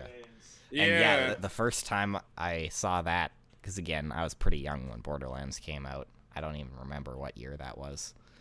But it was just such a cool experience to be fighting the Hive. Yeah, I was like in my early 20s when the first Borderlands came out. Early 20s, and then in like getting to my mid 20s when the second one came out. So Yeah. but it was fun though, because I would hang out and I would play it with my friends, because they would come over pretty much like once a week and get drunk in that, and we would just crack out on Borderlands, because they always wanted to play Call of Duty, which we want to talk about some of the worst boss battles. There's a series. Every boss battle in COD. The final boss battles are a joke. They're not boss battles, they're cinematics. You just have to press buttons to make them happen. That's true. But, what? Okay, well, here's the polar opposite of that right here. Shadow of the Colossus, motherfucker. God damn, what a beautiful game. Beautiful, fucking gorgeous game. Like, That even you back can't in the shower day before enough HD. praise on this shit. You cannot shower enough praise on that game. It deserves it all. Now, granted, there is actually a bad boss battle in that I can actually name, which is the worm. Oh, You know, yeah. you're in like that pit and that kind of thing, and the worm's going up and down from the ground. That was a pain in the ass. But one of the best ones. See, but a lot it's of people not are terrible though. It's not god-awful but boss battle. It's bad reason... just compared to how good the rest of that game is. Exactly. Yeah. But it's frustrating though, because I've been on my copy, on my memory card, I'm stuck on that boss, and I have been for a long time. Oh, yeah. But a lot of people would actually say the first Colossus, which, credit where it's due, is like one of the best. But I'm actually going to name the bird from that game. Yeah, because that's a pretty awesome segment. I played that when I first played against that Colossus. It's like you're on like platforms around the water, and it's in like a square shape, and the bird is like flying around. And then I'll never forget this image is always going to be in my head, where you stay on one platform and the bird just comes straight towards you, and it's like a wide shot, and you just see the bird swooping down, flying towards you, and it's in slow motion. You feel that. Yeah. You feel the tension. You feel the fear. It's fucking incredible. Yeah. I'll never forget that boss battle. It was absolutely incredible. I mean, that is the boss battle game, essentially, because that's really all you do. I actually didn't even play it until the PS3 version came out, and I feel so bad that I owned a PS2 this whole time, and I missed out on that the first go-round. Because that game is fantastic. Anybody who has a PS2, they are legally obligated to own Shadow of the Colossus. I don't care what your argument is, dude, you have to have that game. It's available on PS2, PS3, and PS4, so, like, anyone who owns a video game system should pretty much have access to it. Exactly. Oh, it's absolutely incredible. I mean, we could go on and on about all the bosses in that. What's a boss battle that you did not enjoy? Alright, so I am planning on making videos, like video reviews for each of the Sly Cooper games, because that's one of my favorite series of all time. It's one of the best. The Sly Cooper games I've always considered to be like some of the most polished platformers ever made. Yeah, like they are just oozing with quality. Like, they're some of the best games on the PlayStation 2, in my opinion. And there's a lot of really good games. You should. I just found out I need a new copy of Sly 2, because I got to the final boss battle, and it soft-locked on me, because the disc scratched. So I'm kind of super upset about that. But anyway, Sly 3 is what I'd like to talk about today. A lot of people would agree that Sly 2 is the best in the series, but the reasons why are plentiful. Sly 3 removed a lot of what I would consider key staples of the franchise. I don't know if you ever played Sly 3. I actually never played the third one. I've only played the first. You know what? I think I've only played the first one. Okay. I pretty much beat it, but yeah. Yeah, so 3 plays a lot like 2 and 4. I guess pretty much that's how Sly plays now. Yeah, no, 4 is actually really good. I am gonna, again, make a video about that one, and it's probably gonna get showered in praise. But anyway, Sly 3's boss battles. So, you've played the first one, you know that there's kind of a gang concept usually to the villains. Yeah. Yeah, exactly. You're trying to hunt down each. So Sly 3 is the only game in the series where all of the villains aren't part of a gang. Oh, really? They're all kind of just individual antagonists, and I'm okay with that. That's fine. But they're just not really done very well. I guess, I don't know. The first episode is pretty good. I quite like that. It's got a whole Phantom of the Opera kind of theme to it. Yeah. And that boss battle isn't actually that bad. But, like, this game also has a thing where there's gotta be vehicles in every zone, and so some of the boss battles are just vehicle fights. And that's not really that great. Not for a Sly game. We're talking about platformers with great boss battles, and I gotta go to Super Mario 64, the Bowser boss battle. Dude, Super Mario 64 is just the best. Oh, absolutely the best. Like, nobody can... That is my childhood, that game right there.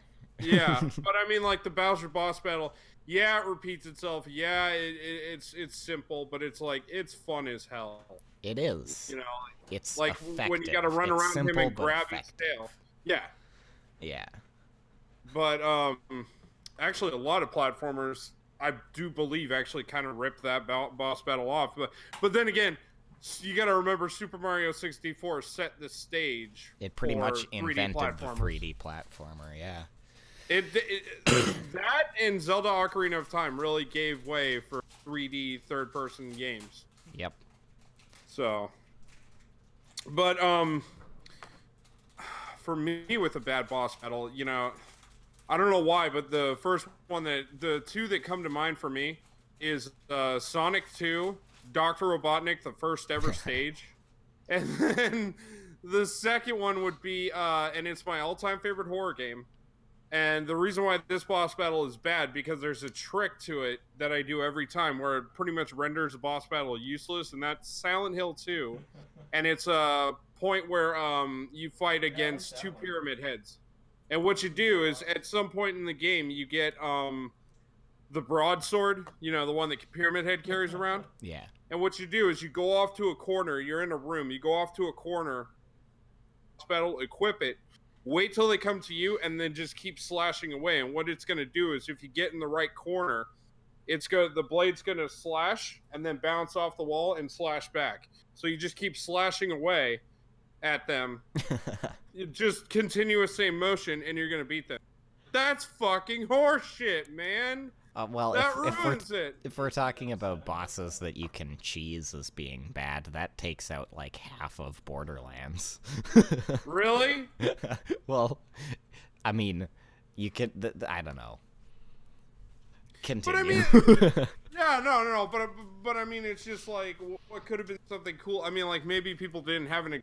No, I get, like, for Silent Hill, I get it, yeah. To be honest, I only own Silent Hill 3. That's a mistake. I know. That's a mistake. You have to at least have two. I've played the first one.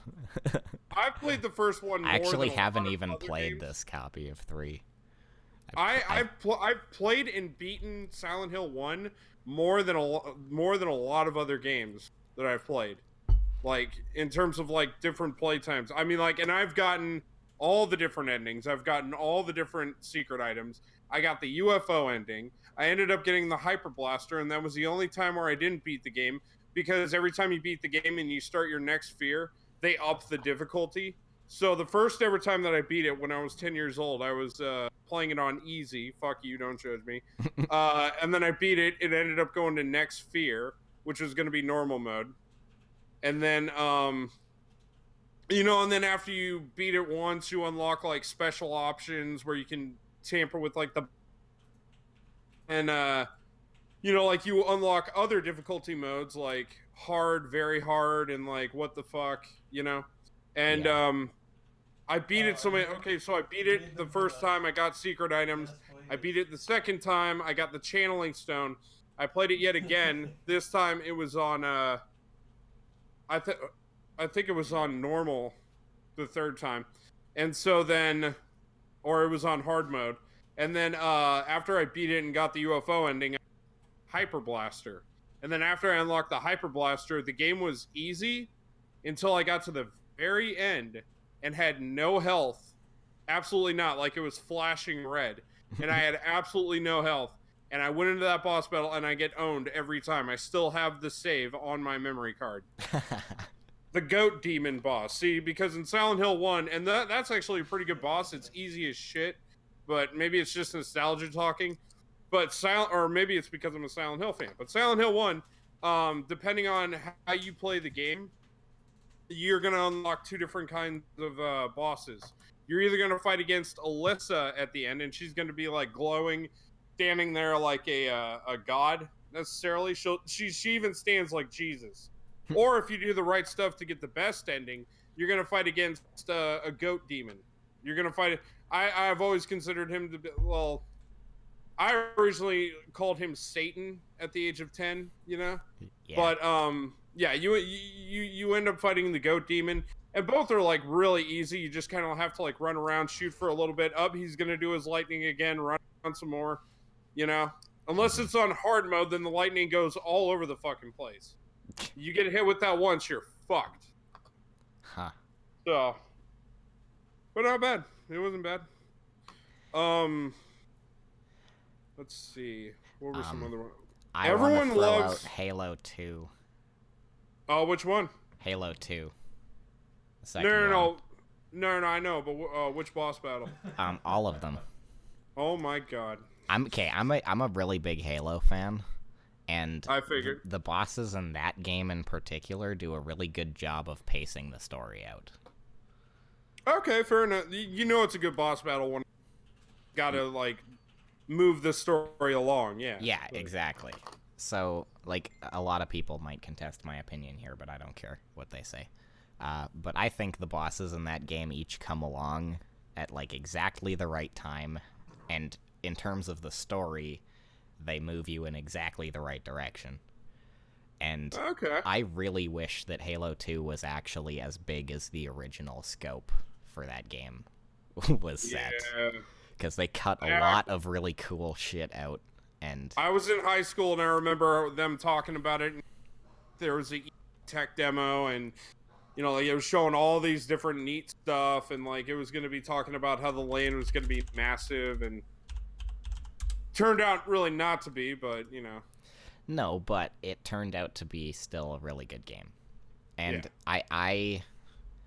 I remember Halo 3, the hype a lot more for, because like I think I only got introduced to Halo when Halo 2 was already out and Halo 3 was coming out. I can imagine you as just a little kid with like that giant Xbox controller just being like, this is a good game. Dude, I actually never even knew anyone who had the Duke controllers. Literally. Really? Because I only knew like 2 people who had an original Xbox. And both of them had, I believe they had all of the Slim controllers. So I only have like vague memories of playing Halo at their houses and stuff too. This was a long time ago. Because like I played the Halo 1 PC port originally. Oh yeah. Yeah, and then I played Halo 2 multiplayer. I had that Halo PC port, and that's actually the PC is where I played Halo the absolute most because I didn't get an original Xbox until like 2003 or so. So you want to hear a shitty story? I had one, and I never even knew about it. Really? Really. So my parents got like given one at some point or something, and it literally sat in the closet. They can't even remember. It was a pack-in game version with something, so it must have been like the Halo edition. Which makes me even more angry. But anyway, they traded it in along with something else for credit on a stereo for the truck.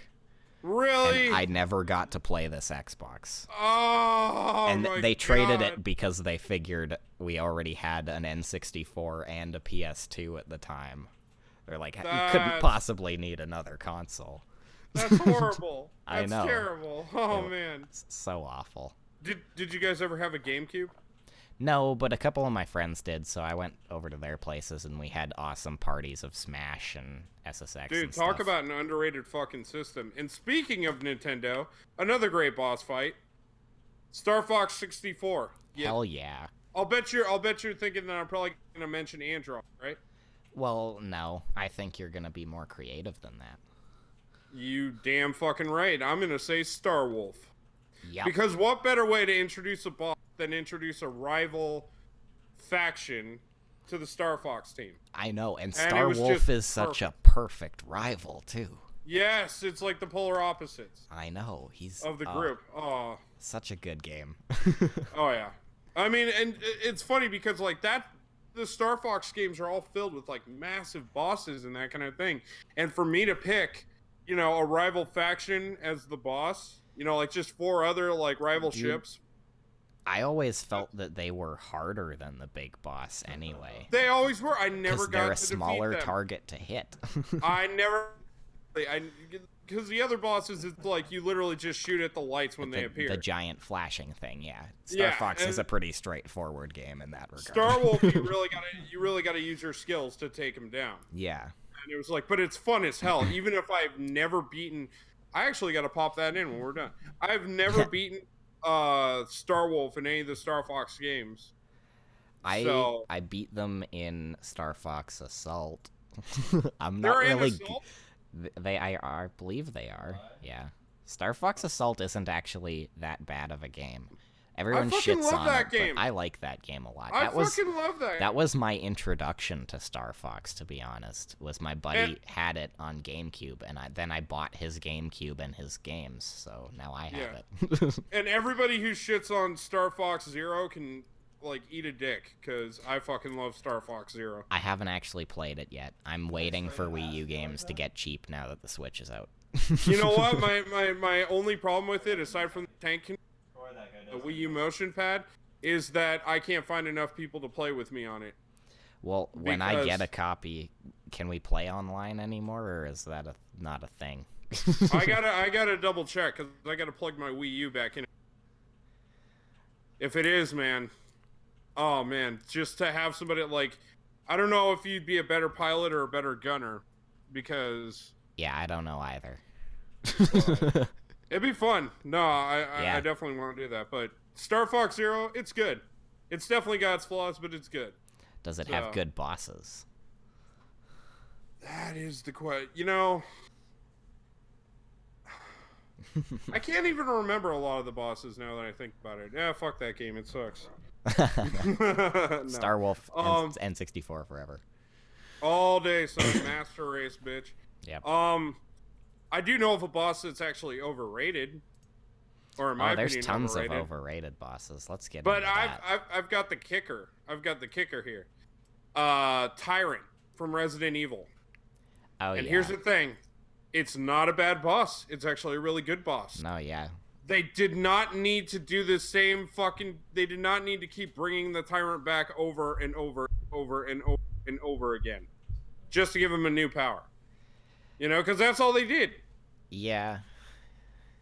Resident Evil 2, you fight against the Tyrant at the end. 3, it's Nemesis, so I'll give that one a slide. 4, 4 probably has the worst final boss out of the whole series. It's just a soldier. It was literally a soldier. I've never actually finished 4. I only know about the final boss in 4 because my buddy had it on the Wii. Oh, and I was hanging out at his house, and I was like, hey, how far? He's like, oh, I'm near the end. I'm like, really, dude? I want to check out the final boss. And I'm expecting, like, the Tyrant again, or, like, something really cool, like a manifestation of something. No, it's just this dude. He throws a knife at you. Yeah, one of my friends has played that game probably 40,000 times all the way through, and I've watched her play it enough to... to know the whole thing. Like, yeah. And then Resident Evil 5, guess who's back? The Tyrant. Only this time, it's Albert Wesker. You fight, and if you're playing co-op, you better be playing with somebody that you actually can work well with and that you're not going to argue with, because you need to fucking work together to beat Wesker. Like, pretty obnoxious. I know you're a big Dark Souls guy. Would you actually name some yeah. of those bosses? Sure, yeah. I mean, because that is a series where I feel like if you beat one of the bosses, it's like the most rewarding thing ever. Well, I mean, some of them, yeah. Like, I still can't beat Artorias. I'm a Dark Souls enthusiast, but I'm not a Dark Souls professional. I have friends who are way better at it than me. But, yeah. Like, Artorias the Abyss Walker is a fantastic boss fight. And Dark Souls is one of those games, again, where it's, like, mostly boss fights. Yeah. And if you dive deep into the lore, that's what really makes the fights more interesting. Like, yeah, if you get into the whole story between Artorias, like, I won't spoil too much here, but Artorias the Abyss Walker is part of the DLC for Dark Souls 1. And he expands on the story of this wolf boss that you fight in the base game. And if you do things in a different order, you get, like, a whole bunch more story and super feelsy cutscenes. And Dark Souls is just really good. What's a terrible boss fight? Or one that's overrated? Well, let's go with overrated. A lot of overrated bosses in Dark Souls. Because there's people... Dark Souls going back. Well, yeah. I don't know. Like, of any game, could you think of one that's just overrated? One that people hype up, like... I almost want to say... Okay, I know one actually really bad one, and it's actually from a series that is known to have really... God of War, the third one. I forget what the character is actually named, but it's like a big cyclops that you fight. He's like climbing a mountain or something like that. He's fucking huge. Like, Kratos is like a little ant to him.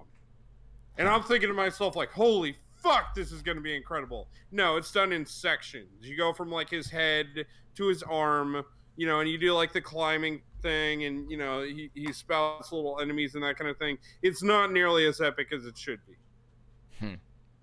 I've never played God of War 3. To be honest, I've only played the first one and, like, the beginning of the second one. You would say the beginning boss fight of the second one is pretty good, right? Oh, yeah. Yeah. From that what one's I've pretty played, good. Yeah, it's really good. And I thought Poseidon was actually a fucking awesome boss fight at the beginning of God of War 3, but, like, this one boss fight in God of War 3 was just so lame. Oh, another series to bring up, and each game in the series actually does have a really good boss fight, regardless of your feelings on it. The Metal Gear Solid series. Yeah, I mean, we gotta mention Metal Gear has some cool bosses. We gotta mention Psycho Mantis. That's like, that's mandatory to mention Psycho Mantis. Yeah. You know, some people would say it's Kojima doing his little, you know, like, jerk off thing, like, haha, look at me break. Oh, but that was cool. Like, you never, like, back in the PlayStation era, or even if you played it, like, on the GameCube, Twin Snakes, which is the system that I actually beat it on. Like, the Psycho Mantis boss fight is pretty fucking crazy. Yeah. Yeah. Having to switch controllers, like, during the fight. It's creative, if nothing else. It really. And, yeah, no, I appreciate those games for their random fourth wall breaks like that, and, like, the phone number on the back of the box. That was fucking annoying when I first played that. It's funny. I was like... It was, but it pissed me off because, like, I praised it at the time, but thinking back on it, I was like, what a fucking asshole. Yeah. Fuck you, Kojima. But, like, yeah, no, you had to look on the back of the package, and there was Meryl, you know. But then Metal Gear Solid also had some bad ones, and I would have to say Fat Man in Metal Gear Solid 2. That was fucking annoying. Like, depending on the difficulty that you played it on. But even on normal, it was fucking annoying because he would be going around, he'd be shooting his gun and that kind of thing. And the backstory of Fat Man is that he was a bomb diffuser, and he was able to plant bombs and that kind of thing. And he became an expert at it. And you had to go around the whole, like, big shell area trying to defuse bombs. Like, there was 2 shells. You were on shell 1, and then Snake was on shell 2, and you had to, like, go to each freaking thing and defuse the bombs. And then you finally got to the last one, and there was Fat Man, and he would just throughout the boss fight, he's, like, rolling around on rollerblades, shooting his gun, and then he plants bombs randomly. And sometimes he'll like it'll be really easy. He'll be like, "Oh, I'm just gonna plant this right smack dab in the middle of the floor." And then other times it'll be like, "Now I'm gonna put it at like the back of the engine of this Harrier jet, where it's gonna be hard to see, and you have to crawl down to get to it. Oh, and you have 10 seconds to do this, and you're on the other side." So it was like, fuck. And then one that was actually what could have been cooler was that one was kind of good, but actually the one that I definitely remember was Metal Gear Solid 2 Metal Gear Ray against 3 Metal Gears, as opposed to the first game where you only fought against 1. But that was pretty epic. Did you ever play any of those? I've only played a little bit of Metal Gear, to be honest. I actually have both the versions of MGS3. Oh, really? Yeah, the just Snake Eater and the Subsistence or whatever. Substance, yeah. Substance, yeah. Or maybe it was something different for the third one. That is actually my favorite Metal Gear game. Oh, yeah? It's like everything that it was just perfect to me. I also have Metal Gear 4, and I think that's the one I've played the most. I have yet to beat that. I need to. But everybody resoundingly says that has the best boss battles in any of the Metal Gear games. I'm like, well, wow. I haven't gotten super far in it, but... No, yeah. Yeah, it's a pretty good game. I like Metal Gear. I need to play more of it. Another game that has super cool bosses that I just kind of want to pimp out for a minute here is Call of Juarez Gunslinger. No shit. And specifically this Call of Juarez, because one of them is really, really not good. The Cartel I would avoid at all costs. Yeah. But the one that came out afterwards, after that one, redeemed it so hard, in my opinion. Gunslinger is a fantastic, like, arcade points-based combo shooter. It's like an FPS that feels kind of like an on-rails arcade machine, but you get to control everything. You're not on rails. So basically you want to, like, kill people as fast as possible and rack up points. Yeah. But then when the bosses come around, there's a couple of them that you kind of have to fight, but for the most part it stops you and you do a like Wild West shoot down, like Paces at Dawn kind of thing. Oh, and nice. It's a weird mechanic where you have to focus on your opponent and on where your hand is in relation to your pistol. And then you got a quick draw, and it's whoever last man standing. And it's really neat because it's such a change of pace from the rest of the game. You're running and gunning and racking up points and jumping off shit and being a badass, and then you have to stop and focus. Dude, that's incredible. And like to top it off, this game has one of the greatest soundtracks fucking ever. Oh, yeah? Yep. Damn, you got a double whammy there. It's a mixture of, like, straight up what you'd expect, like, Wild West saloon music with the pianos and the twangy guitars and shit, with, like, a little bit of modernness to it. So it's got, like, enough bass to make it feel kind of important, and there's some pretty obviously computer-generated effects. But it's fantastic. Like, it's one of the only... I think it is the only one in the series that hasn't had a soundtrack release on CD, and that's Heresy. Oh, man, shit. That's pretty awesome. I was actually just thinking now, going hack and slashers, because I feel like hack and slashers have really incredible boss fights, but one game out of that whole genre that really stands out is Bayonetta. Literally every boss fight in Bayonetta, it's like, okay, so how much do you know about Bayonetta?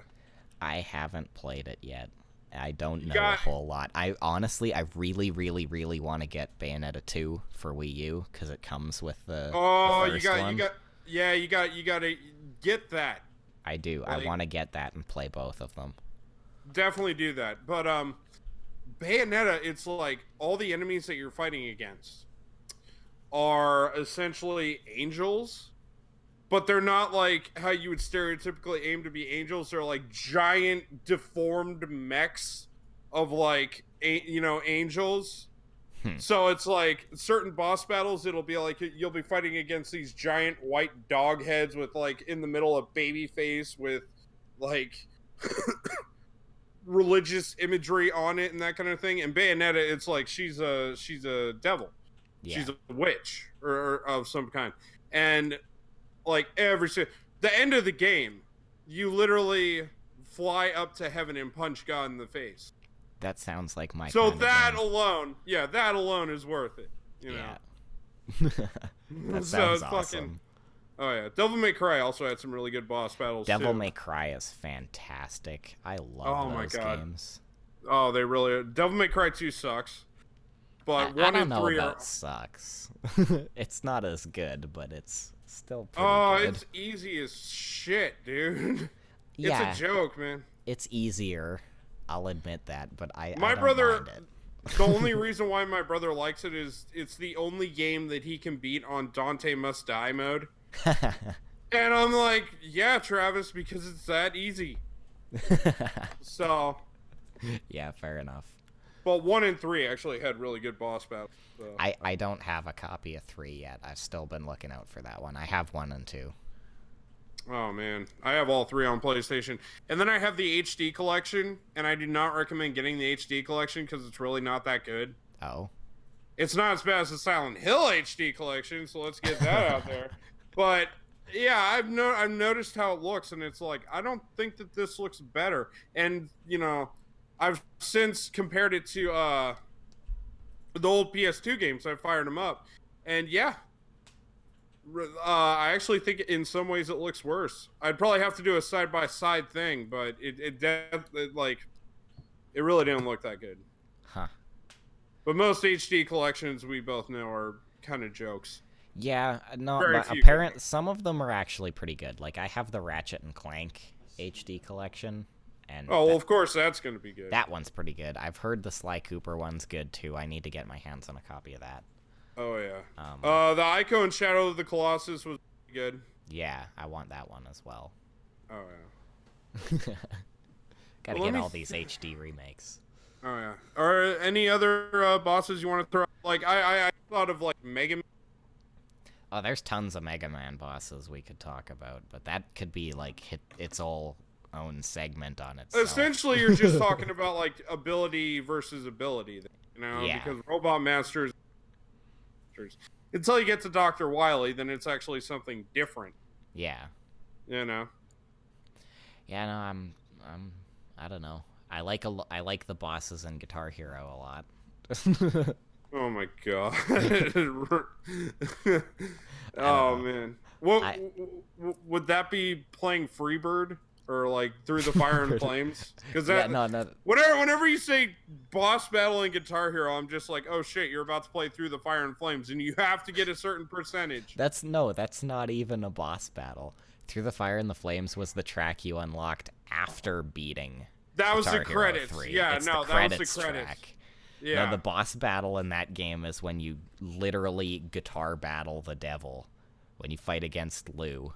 And it's the devil went down to Georgia, but it's like that shred metal fucking cover of it that's absolutely fantastic. Yeah.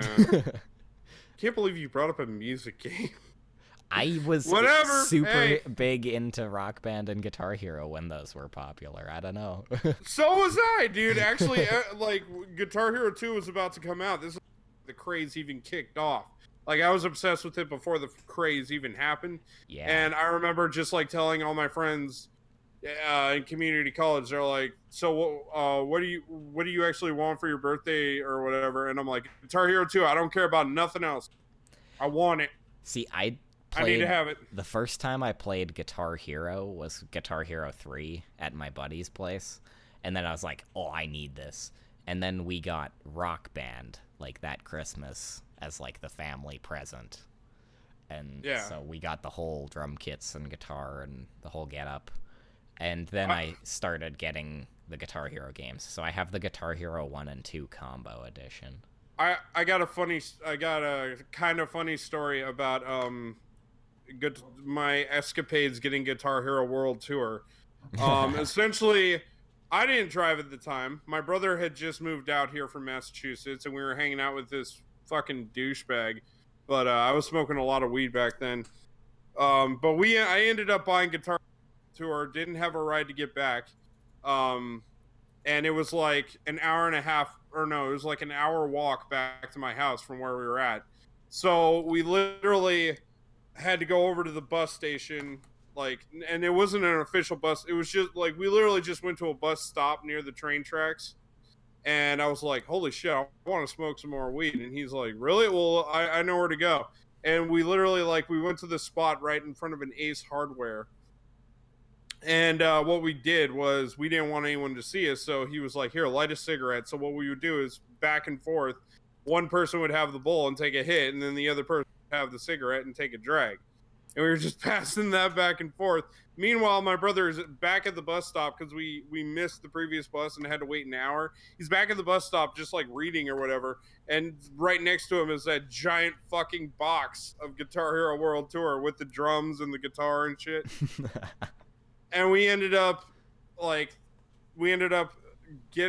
finally getting on the bus and getting that back to my house. And we ended up playing that for fucking hours.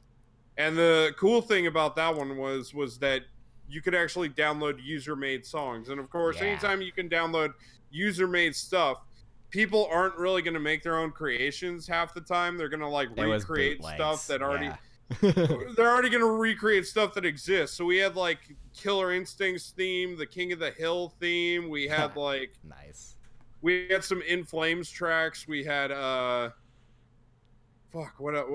we had like simple shit like the Super Mario theme in that, but see, that was cool. Remember doing this pretty much same thing when World Tour came out. I went down the hill to my same buddy's place that introduced me to Guitar Hero 3.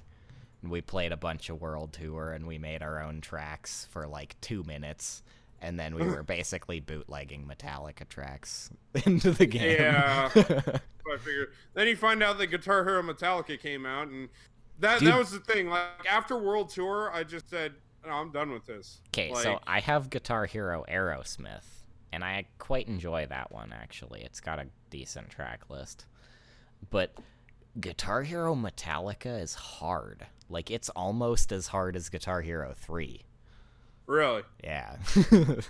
Damn. I don't know. I haven't played a ton of Guitar Hero or Beatles or whatever. Was that a Rock Band one? I can't remember. That was Rock Band Beatles. Rock Band Beatles, yeah. I want to play that. Because I like Rock Band's, like, method of structuring notes a little bit better sometimes than Guitar Hero's. Oh, yeah. Like, especially Guitar Hero 3 is just unfairly hard. And some of the Guitar Hero games are just, like, walls of notes. Whereas Rock Band is a little bit more friendly, I guess. Even on expert. Oh, yeah. I don't know. I like the Guitar Hero and Rock Band trend for me. It just kind of, like, died out after World Tour, you know? Yeah. At that point, I was just kind of like tired out from it. Because after I got Guitar Hero 2, I actually remember putting down the full price for fucking Rocks the 80s. Which, in hindsight, that was actually kind of a stupid move. But also, it was fun at the same time because that did have some good tracks. But really, that should have just been like a cheap expansion to 2. Yeah. Like, looking back on it. It really should have. But, I forgot about that game entirely, to be honest. I still have my copy, and it got scratched up, and people told me that toothpaste was a good method to get rid of scratches. No. I tried it. That game is fucked. Yeah. That game is forever fucked. People So fuck you people who told me that. Yeah. That fucked my game up, man. Even further than it already was. But, I don't know, man. Can you think of any other, like, video game bosses that you may have enjoyed or not? Or so, how about any of them that were just, like, odd? Like, you couldn't describe them as bad or good. You were just like, what? Okay. I don't know. That's one I should ponder on. But I don't know, there's tons of other good boss battles we missed, like all the Crash games, and tons of good Ninja boss Gaiden battles out there. Yeah, Ninja Gaiden. You call it Gaiden. I called it Gaiden for so many years. It's Gaiden. I'm just gonna Gaiden. Yeah, it don't even matter how you pronounce it. Really. Yeah. But and the Star Wars, The Force Unleashed had some fun boss battles. The Force Unleashed had some incredible boss battles. One area of The Force Unleashed 2, which I don't know why people hate The Force Unleashed 2. I actually personally liked it. He's on the train at Coruscant, I think the planet is. Oh, yeah. And there's TIE fighters literally flying at you, and you catch them, you know. And throw them away, like, yeah. I remember that like, train sequence, yeah. That was cool. That wasn't even a boss battle at all, but it was, like, badass, you know? It felt like a boss battle. You were basically chasing the boss. Oh, yeah. Yeah, no, I don't know why people hate that game a lot, too. I actually played Force Unleashed 2 first, and then went back and played the first one, yeah. My brother had played the first one and then bought the second one. Like, he'd played his buddy's copy of the first one. And so then when we had the second one, I was like, oh, I'll try this out. And then we got you the enjoyed first it one. Oh, yeah. Yeah. Did your brother not like the second one like everybody else, or? I don't know. I'd have to ask him his opinions on those. Yeah. Actually, my roommate suggested Shadow of Mordor has really good bosses. I've never played it personally. My brother's been playing that recently, and it looks really pretty good. I think I might have to give that one a shot. I definitely might have to check that out too. But I think that's all I've got for now. Yeah, I think I'm about tapped out. I know after we get done, like, there's going to be more that are going to pop in my head. We could do this segment again another time, probably. And this time drag Charles into it. Yeah, exactly. But yeah, I think that's going to do it. So we're going to go ahead and sponsor. So good talk. Good talk. Someone should go knock on Charles's bathroom door and see. Fuck! I forgot about that actually. I should call him. I don't have his number, but I should call him. Do a Skype call. I know with his phone, he doesn't have Skype crap on there. He's old school. But yeah, stay tuned, everybody. We're taking a break. Guys, I had such a great meal tonight before the show. Gotta love a service like crumbsforyou.com. For the low monthly price of $149.99 a month, they will send you out someone's leftovers, be it from a restaurant or the comfort of their own home. You will get an already half-eaten meal delivered to you every month. 2, actually. And the best part is that by using the code Trinity of Death, you'll get $5 off of your first month. Did I mention you get 2 meals each month, and you never know what you're gonna get? It could be a double bacon cheeseburger from Carl's Jr., or a filet mignon from a 5-star restaurant. It could be either. Hell, sometimes it could be both. I once got a thing of potato salad from a street dumpster. So head on over to crumbsforyou.com/Trinity of Death to get your first month subscription. What a wonderful word from our sponsors. But ladies and gentlemen, we have reached the end of our show. So we thank you so much for listening. We thank you so much for letting us waste your time in a good way. And we want to say good night and good luck. Guys, you want to add anything? Heavy fucking metal. All day, every day. Charles? Fuck baby metal. And then there was that. All right, so have a good night and spill coffee however you want to.